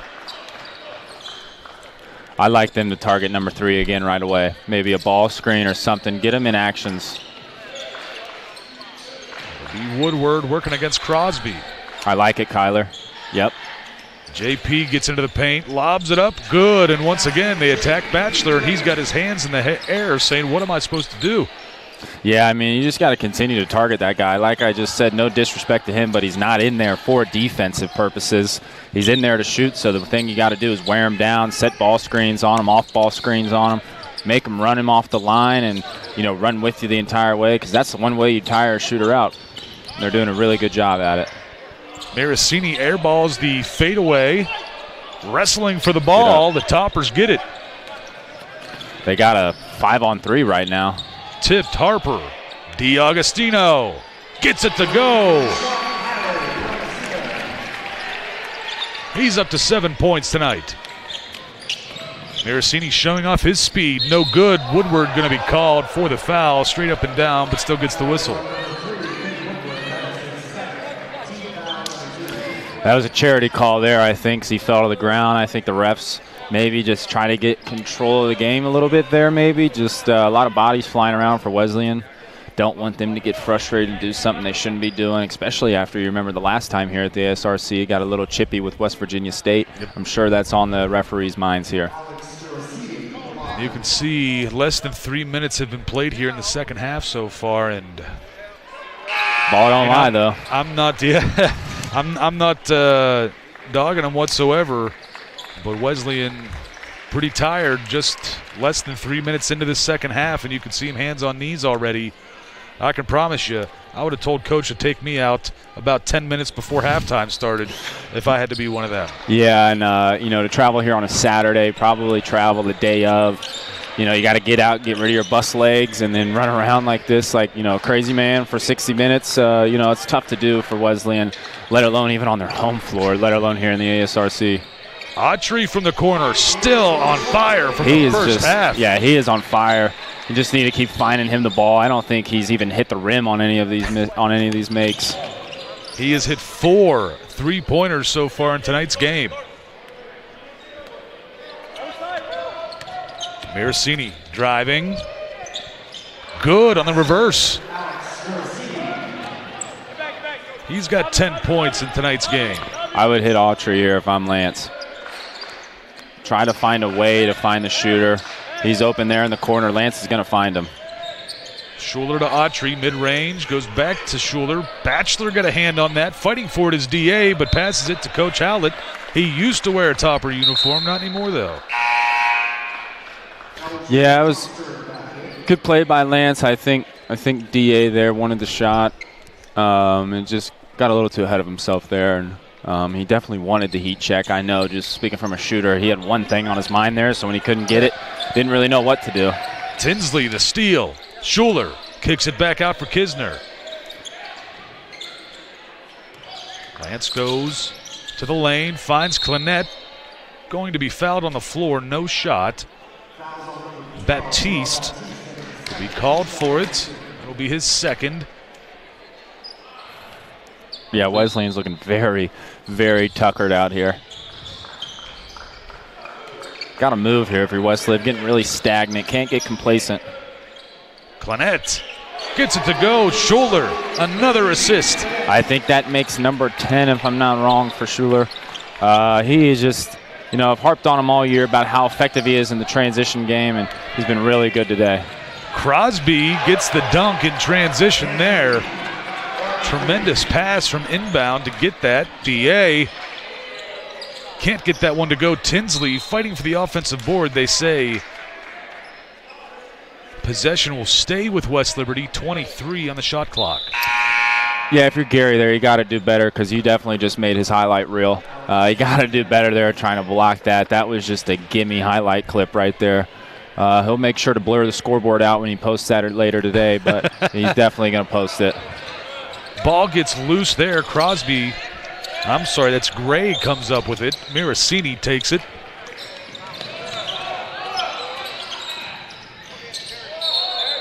Miracini called for the travel. At times, I don't necessarily know the kid's name. Social media high school kid Newman, I think was the last name. Oh, yeah, he's terrible. I was going to say, in the back of my mind, I don't want to really compare him to that because I think Miracini's much better all-around basketball player without question. Yeah, I think that kid is playing his first year at the NAIA level, and I think he's averaging 0.8 points last time I checked. But, it's one of those things where he made his money from an early on in high school, so good for him because he probably won't make any money with actually playing basketball ever in his life. So, but I know who you're talking about, yeah. Julian. Shout out to him if he's listening. You're not very great. Miracini has a little bit of the footwork that, but yeah, he's quick. Timeout is called. We will take the break as well. We'll come right back for more on Topper Station. Yep. For over 4 decades, the health plan is called West Virginia Home. It all started with a vision to serve our community with pride and integrity. We've grown alongside West Virginia, becoming part of its fabric. We've been here through thick and thin, supporting local families and businesses. Because at the health plan, we don't just work here, we live here. Proudly serving West Virginia since 1979. Your trusted partner in the community. The health plan. Here for you. Hey guys, my name's Todd Cover. I'm President and CEO of Belmont Savings Bank. People ask me all the time, what makes Belmont Savings different? Here's a few examples. We are 100% focused on our customers. We have the best checking accounts around. All the decisions are made here locally, and the money stays here in your local community. So follow us on social media to find out what we're doing in your community. I encourage you to visit our website or come check us out in person. How may we help you today?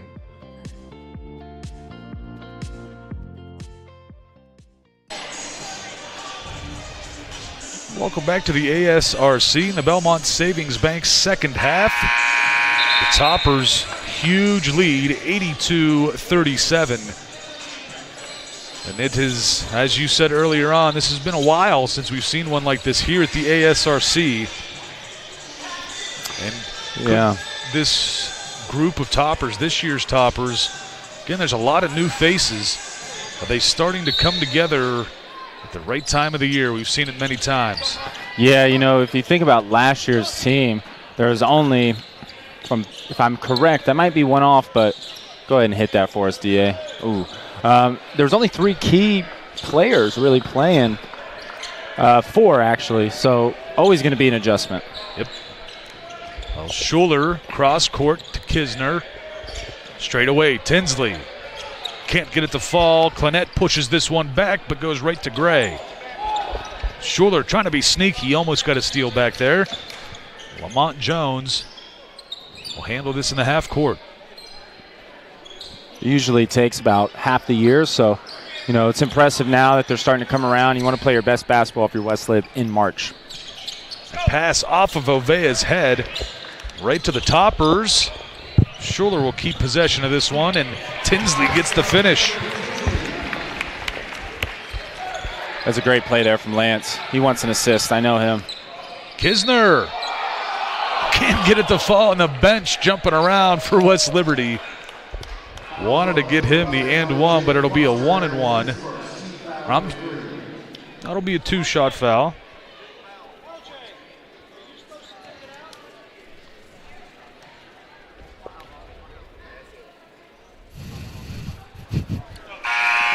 So substitutions for the Toppers. It'll be Dragus waiting to come in for the shooter and Kisner. Right here, if you're West Liberty, it's so important to just stay on your P's and Q's and stay doing what you know what to do, because whatever you do now will 100% carry over into the next game. And, you know, you're up 50 right now. You know, it's almost tough to not want to have a little bit of fun out there. And it's what you're supposed to do, and it's what West Liberty does usually every year, nearly almost every home game. Yeah. But, you know, you really got to just stay on your P's and Q's, because you got to know everything you do now is carrying over to the next game. Well, that doesn't mean you and I. Now you get to have some fun with it. Now you're on the broadcast. You can have some fun when you're up 50. Yeah, it kind of takes the pressure off of us, doesn't it? You know, there's not much of a game left to call. Gray trying to work against Woodward. Spinning this way and that. Finally puts it up. No good. Bounce pass to Dragus over. That's a great pass. Spatafora can't get it to fall, and it's taken by Ovea. Oh, boy. Ovea has liked to keep the ball and dribble it up court. He's done it a couple times. At that point, Spatafora thinking, I got to take this away from him.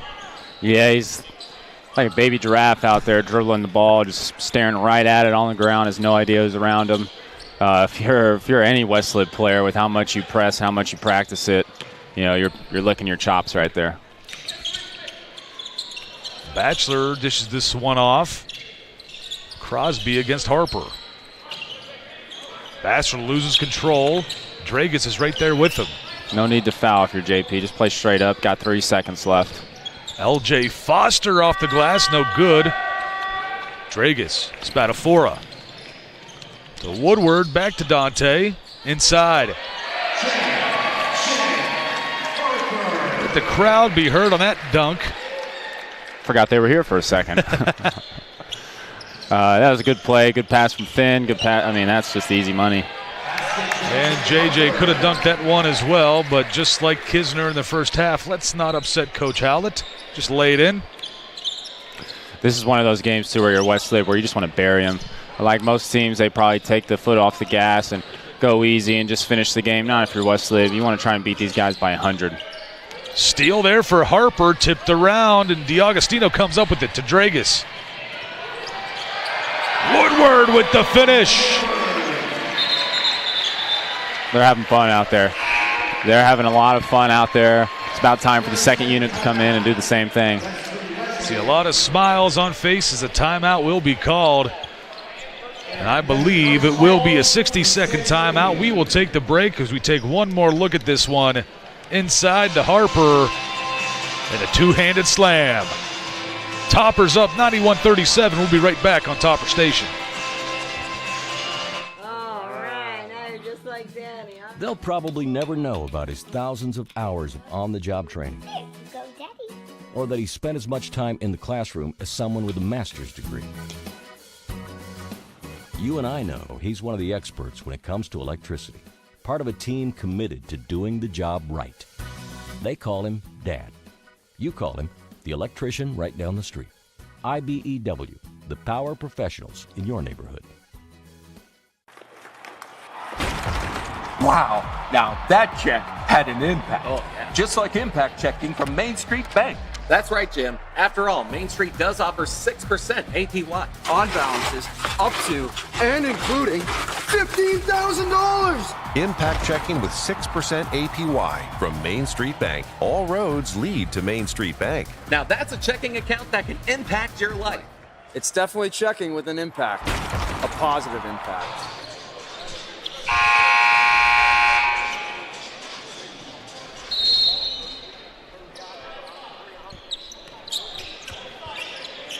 Welcome back to the ASRC. The Toppers a big lead here in the second half. Want to remind people that if the Toppers score 100 points, anyone with the Chick-fil-A app can get a free chicken sandwich at the Highlands Chick-fil-A for up to 24 hours after the game, but it is a Saturday, so they will not be open tomorrow. Go get your Chick-fil-A free chicken sandwich tonight. The Toppers had 9 more points before they get to 100. And maybe I should stop. We got about 11 minutes to get there. Yeah, and please remember, you need the app. Yes. You need the app. I did not know that. I think I said it, and I still didn't download the app, and I did not get my chicken sandwich last Thursday. So, or maybe it was last Thursday. Never got that chicken sandwich that I was really excited about. Had to actually just pay for one. Wasn't the best experience, but just want to reiterate, you need the app. Yep. 7 more points until the Toppers can get you a free chicken sandwich on the Chick-fil-A app. On the app. Yeah. Yes, on the app. And the Highlands Chick-fil-A as well. Yes. Make sure on the app at the Highlands Chick-fil-A. Even if you don't have the app and you try to explain to them that, you just haven't downloaded it yet, you better have the app. Highlight reel material for J.J. Harper. Yeah, he's just going up there and having a bunch of fun on that rim right now. It's a good feeling for J.J., I'm sure. Really easy, too. He doesn't have to worry about anybody coming to contest him. Wesleyan's pretty much just laid down and rolled over, and they're done, it seems. And I think some of them on the bench are already planning what they're going to do tonight. This one's pretty much all but over. Yeah, 10 minutes left to play and a 55-point lead for West Liberty. Good bucket there for Westfall. His first points in this ball game, the West Virginia native. I don't even think that boy's on the scout. I'd be curious to see if he's scored at all this year. Maybe it could have been his first bucket. Foul goes against L.J. Foster. And with that stoppage, it'll be the media timeout. We'll take a break and come right back on Topper Station. West Virginia's largest restoration company is now in the heart of the Mountain State. With a location in Charleston, joining our branches in Wheeling, Morgantown, and Pittsburgh, we'll be there to help when you need it most. Our expert team and state-of-the-art equipment is ready to serve the Kanawha Valley 24 hours a day. From water damage to fire restoration, when disaster strikes your home or business, tell your insurance provider you prefer the restoration company the Mountaineers call. Panhandle Cleaning and Restoration.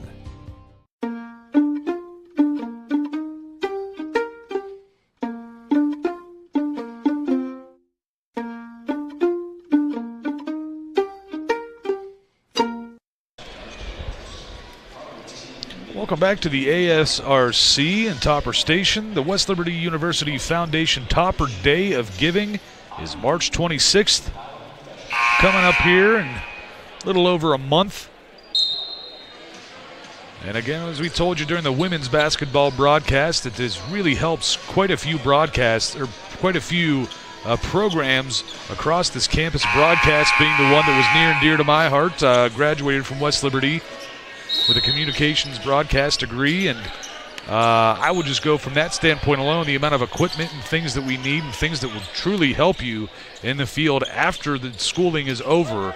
It's a huge help to make our broadcast program and other programs great here at West Liberty University. DiAgostino, another bucket. He's got 9, inching closer to double digits. Oh, yeah. West Liberty's trying to get out and get some easy buckets for sure right now. Batchelor off of Dragus will stay with West Virginia Wesleyan. I told you if the Toppers get 100 points, you can order on the Chick-fil-A app at the Highlands Chick-fil-A and get a free sandwich for 24 hours. But again, tomorrow's Sunday. They'll be closed, so make sure you go tonight if the Toppers can get 3 more points. Is a nice jumper there. Funny how that works out. You got about 5 hours, people, and when this game ends, you got maybe 4 hours. So better go get your chicken sandwich. Woodward takes it. Cross court. DiAgostino spinning. I wonder if Lance is going to get in here and score it all, if he's just going to keep passing. I'm not even sure. Does he have his double-double? Lance doesn't have his double-double yet, so be curious to see if he goes and gets it. Well, folks, also, if the Toppers get a big win tonight, you can get on the McDonald's app, order from the Stoltz family McDonald's, and get yourself a free Big Mac. And this is also within 24 hours of the game, but they will be open on Sundays, so be sure to do that. And if you want to know why Chaz was That's great. There we go. Toppers up to 99, 1 more point, and Chaz getting on Lance Schuler just a little bit, sitting right in front of us here at the table waiting to be subbed into this ball game. Yeah, I have to. I've been in these positions before, and almost as a player, you're just kind of wanting the game to almost end at this point, so just trying to lighten the mood up. But this one's pretty much over. Everybody at this point's kind of playing for next game, a little bit just playing for stats, and so, you know, it's pretty much all said and done. Westfall gets another bucket with the left hand.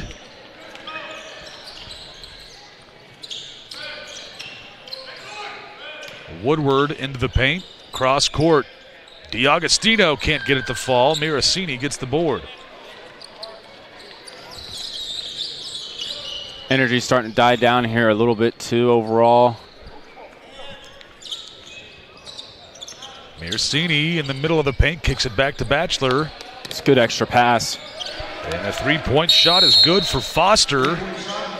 Now just a rolling stoppage of play to get the substitutions in. A rolling timeout.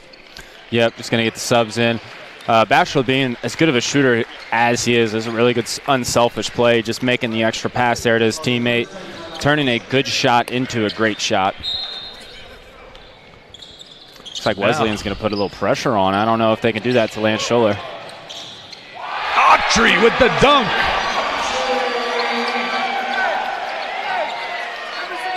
That Topper bench went crazy, and so did the crowd. I didn't know he could do that, to be quite honest with you. That was a heck of a dunk, and kind of surprised the Wesleyan defender didn't even feel like blocking it. That might not sit too well with their coach, and it's never fun to be on the losing side of this, so I do a little bit feel for Wesleyan here.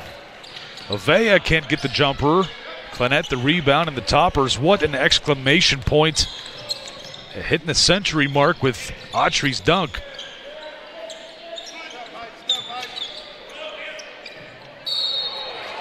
Tinsley's attempt, he's going to be fouled. Shoot 2.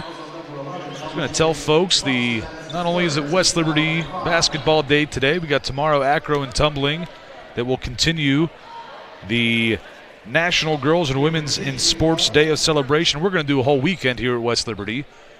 They got the West Virginia Middle School and West Virginia Middle School and High School state championships down at West Banco Arena.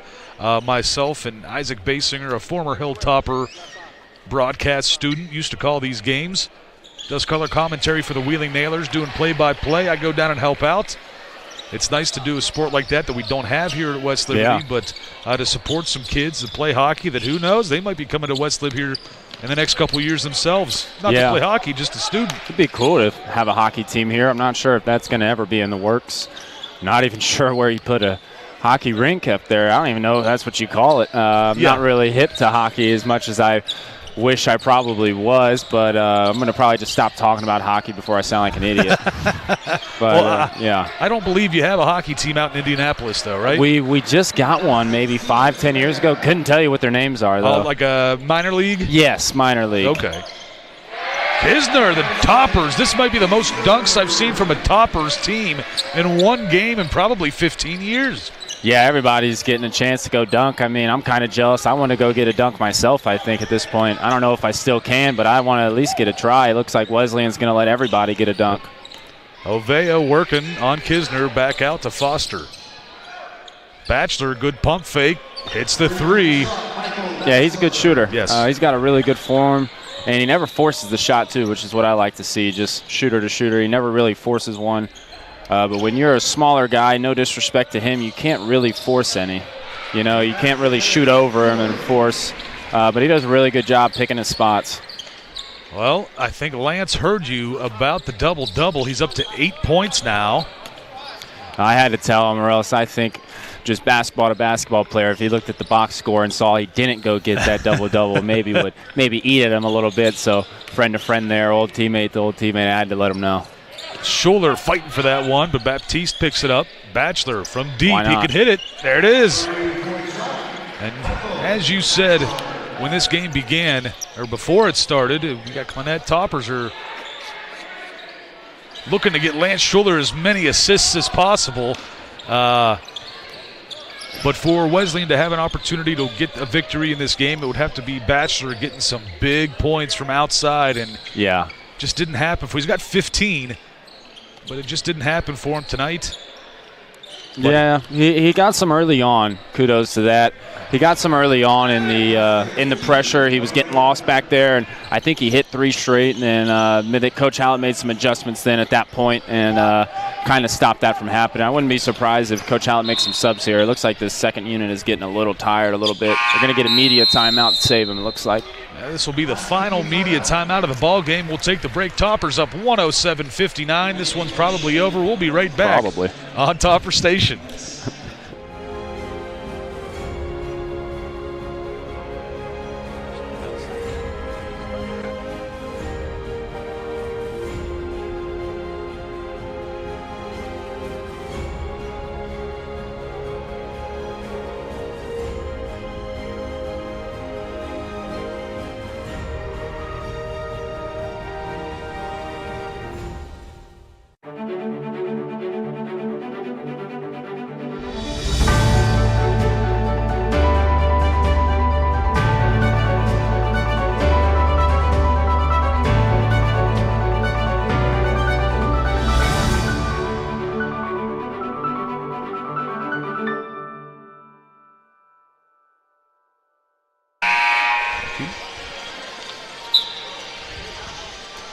Welcome back to the ASRC. As you see, the Toppers, it's been Dunk City for West Liberty in this ball game. There have been more. I mean, I'm serious. There may have been more dunks today for the Toppers than I've seen altogether. I mean, maybe the last 4 or 5 years. Yeah, everybody's getting a turn. That's a heck of a pass. Westfall going to be stripped away by Clinette. And substitution here. Brian Bernard into the game for Batchelor. Batchelor, see if that's the end of his game. If it is, 15 points Not bad day for Michael Batchelor. Not at all. He's coming in here averaging 13 a game, shooting 37% from the field. And that's on 150 attempts, so he's definitely getting them up, and he's shooting a good percentage, which is easier said than done, folks. So another good day for him. Shooting the ball just didn't really translate to the rest of his team. Well, I don't know. Coach Howlett might be upset if I don't mention this. We talked about it earlier, and in a game like this where we've got some time to talk because of the score, he mentioned that you came back and practiced with the team last week, and he just wanted for you to explain how things went for you. All I know is I left practice with a positive winning record, and I won my first 3 drills. Not going to say it was because of me for the reason we won, but all I'm saying is I practice, and then we come out here and we play like the old West Liberty teams, winning by 60. Coincidence?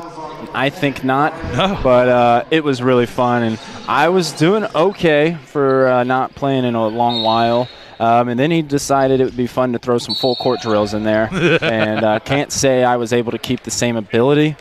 But it was a lot of fun. I'm going to do it more often. He's a superstitious guy, so with how they played, I would expect him to have me there more. I will. The only knack I'll say is he darn well knows I haven't played in a while. Months, I don't want to say how long, how many months, but it's been some months, people. And I got maybe 20 seconds to stretch before I got thrown into a drill. So he was really flirting with a pulled hammy the entire practice, and I couldn't walk the next day. My right calf is still strained, but, you know, it was a fun day. It was fun. Well, I think Coach Hallett would greatly appreciate that. Trust me, folks, years ago I used to be at every single practice, and I'm telling you, there's me at my best peak was a great physical condition. There's no way I could possibly. Thought he was going to dunk it, and he's got a huge ear-to-ear smile on his face. Lance Schuler into double digits, gets the double-double. Yeah, I'm going to make sure to ask about that later. I thought he could dunk. He always told me he could dunk, so I don't know about if he can actually dunk or not. I feel like I'm being lied to now for the last 2 years. Well, he's going to tell you it's the end of the game. There's only 2 minutes left. He's been running all games long. He's had how many assists helping out? Yeah. He's kind of tired. I guess. For some. But, you know, it was fun. I actually got to be a part of his team when I was back in practice, and last year we played on the second unit together. So it was just a lot of fun playing with those guys, and I got to play with a couple of the new guys who I hadn't, like J.J. Harper and J.P. and Mackay, who is a redshirt this year. And it was really fun to be around the guys again and be around, you know, that kind of atmosphere. And Lord knows I needed the cardio too. So, and by the looks of it, it looks like I could use a little bit more, gauging on how that last practice went. But it's just fun, and the atmosphere in practice is unlike anywhere that I've been personally, being to a few other schools. And, you know, it was a Monday practice and fresh off the weekend and the Sunday off day, and he still expects nothing but your best, even from somebody who hasn't played in multiple months, people. I mean, multiple months. I don't think I've played since that regional game, so it was a lot of fun. Not sure how much I want to do it again. Maybe we'll get Todd in there, though. Maybe we'll get him in there setting some back screens and diving to the rim. I'm going to have to do the only thing I could possibly ever do in a sport like basketball. I was a kid that needed to play contact sports because finesse was not in my game. Yeah. Well, that was the thing I missed the most, funny enough. As soon as I was on the opposing team of Dante Spatafor, I made sure to hunt him out and give him the hardest ball screen I think I've ever given. Many times last year, me and the guards would just get into seat, almost like the football drills where you just run through the hole and it's 1v1 tackle running back drill. It's pretty much what it is and what it became last year with the ball screen drills. So that was really fun, and that was the part I missed, just getting in there, throwing a few elbows around and acting like I didn't do it on purpose. All that good stuff. Maybe toughen up Gary a little bit here like I used to last year, push him around just for fun.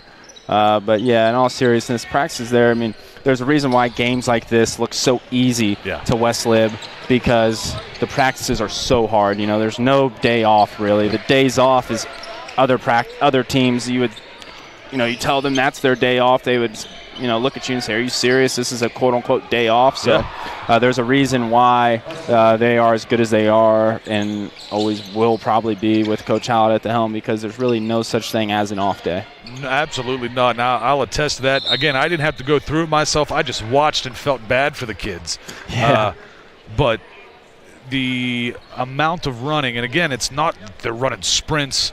you're practicing. It's full go. It's Yeah. 100% of everything you got every day in practice. Yeah. And that's just the way it is. Yeah. And it makes some of the games, not every game that is played, but some of the games look a little, you would say, easy because it's not as difficult as some of the practices against your own teammates. Yeah, and look, you're playing first and second group the entire game, and in all due respect to a lot of the other teams in this conference, your second lineup is probably one of the top 5 lineups in the MEC. Absolutely. So you're always going up against good competition, and it's an every single day thing with West Lib, and I'm sure they'll be back at it tomorrow with something. Well, the Toppers will let this clock run out. Final score, 113-61. A huge difference from the one they met at Buchanan back in December when it was 81-66. The Toppers showed up today and really showed who they can be and what hopefully we will see as this season continues and into the conference tournament. And you never know. Fingers crossed, knock on wood. You and I will be back here for some of the regional tournament as well, hopefully. We'll see. I told them they better get me here. It's on them, right? That's absolutely correct. Tell them I said it so. I will. They won't care if I Oh, said no, it. I'll tell them. I'll tell them. Well, folks, great game tonight for the Toppers. A huge victory. West Liberty now 19-3, 13-2 in conference play. Wesleyan now 1-16, 2-12 overall. They look like they're going to have a rough time getting into that conference tournament at the West Banco Arena coming up next month. For the Toppers, the next time they will play will be here at home against Frostburg State this coming Wednesday, the 12th at 7:30 p.m. We'll have the doubleheader for you, women's basketball and men's basketball against Frostburg. The last time the Toppers played Frostburg, the Toppers fell to Frostburg State by 102-100 at Frostburg, so that makes me think we could possibly see a bit of a repeat of what we saw here today, knowing that Coach Howlett wants that payback. Yeah, and that's just a game you don't lose. That was the first time he's ever lost to Frostburg State as well. And that's just a game Coach Howlett probably lost some sleep over, knowing him. And I expect them, like you said, just like this game, to come out ready to go. It's all about building up into that MEC tournament. Obviously, we're looking into the regional tournament as well. So if you're West Liberty, it doesn't really matter what color jersey's on the other side, what it says across that chest. You're really focused about yourself and the 2 groups you play out there, playing the best basketball you can, because everything you do now is going to affect what you do in March. 100%. Let's take a look at the stat sheet, the final stat sheet for the Toppers. Something we mentioned at halftime, the bench points, 16 for West Virginia Wesleyan, 60 for the Toppers in this one. Points in the paint, where usually you don't think of West Liberty having huge numbers. 60 points in the paint for West Liberty, 28 for West Virginia Wesleyan. Points off of turnovers, 28 for the Toppers, just 2 for West Virginia Wesleyan. I want to take a look at Lance Schuler with 10 points, 12 assists. J.P. Dragas, 20 points in this ball game. Who else had double digits? Everybody but 3. We had a whole bunch of people out there. Everybody but 3 people in double digits. You also have 14 steals. Schuler with 3, Autry with 3, bunch of guys with 2, a couple guys with 1, and only 6 turnovers. Only 6 turnovers with the high pace we play. Really impressive. Everybody got to go on the scoreboard as well, which is just always fun to be a part of. Everybody got to seem like they dunked the ball too, which is always fun to be a part of. So overall, stat sheet-wise, everybody filled it up today.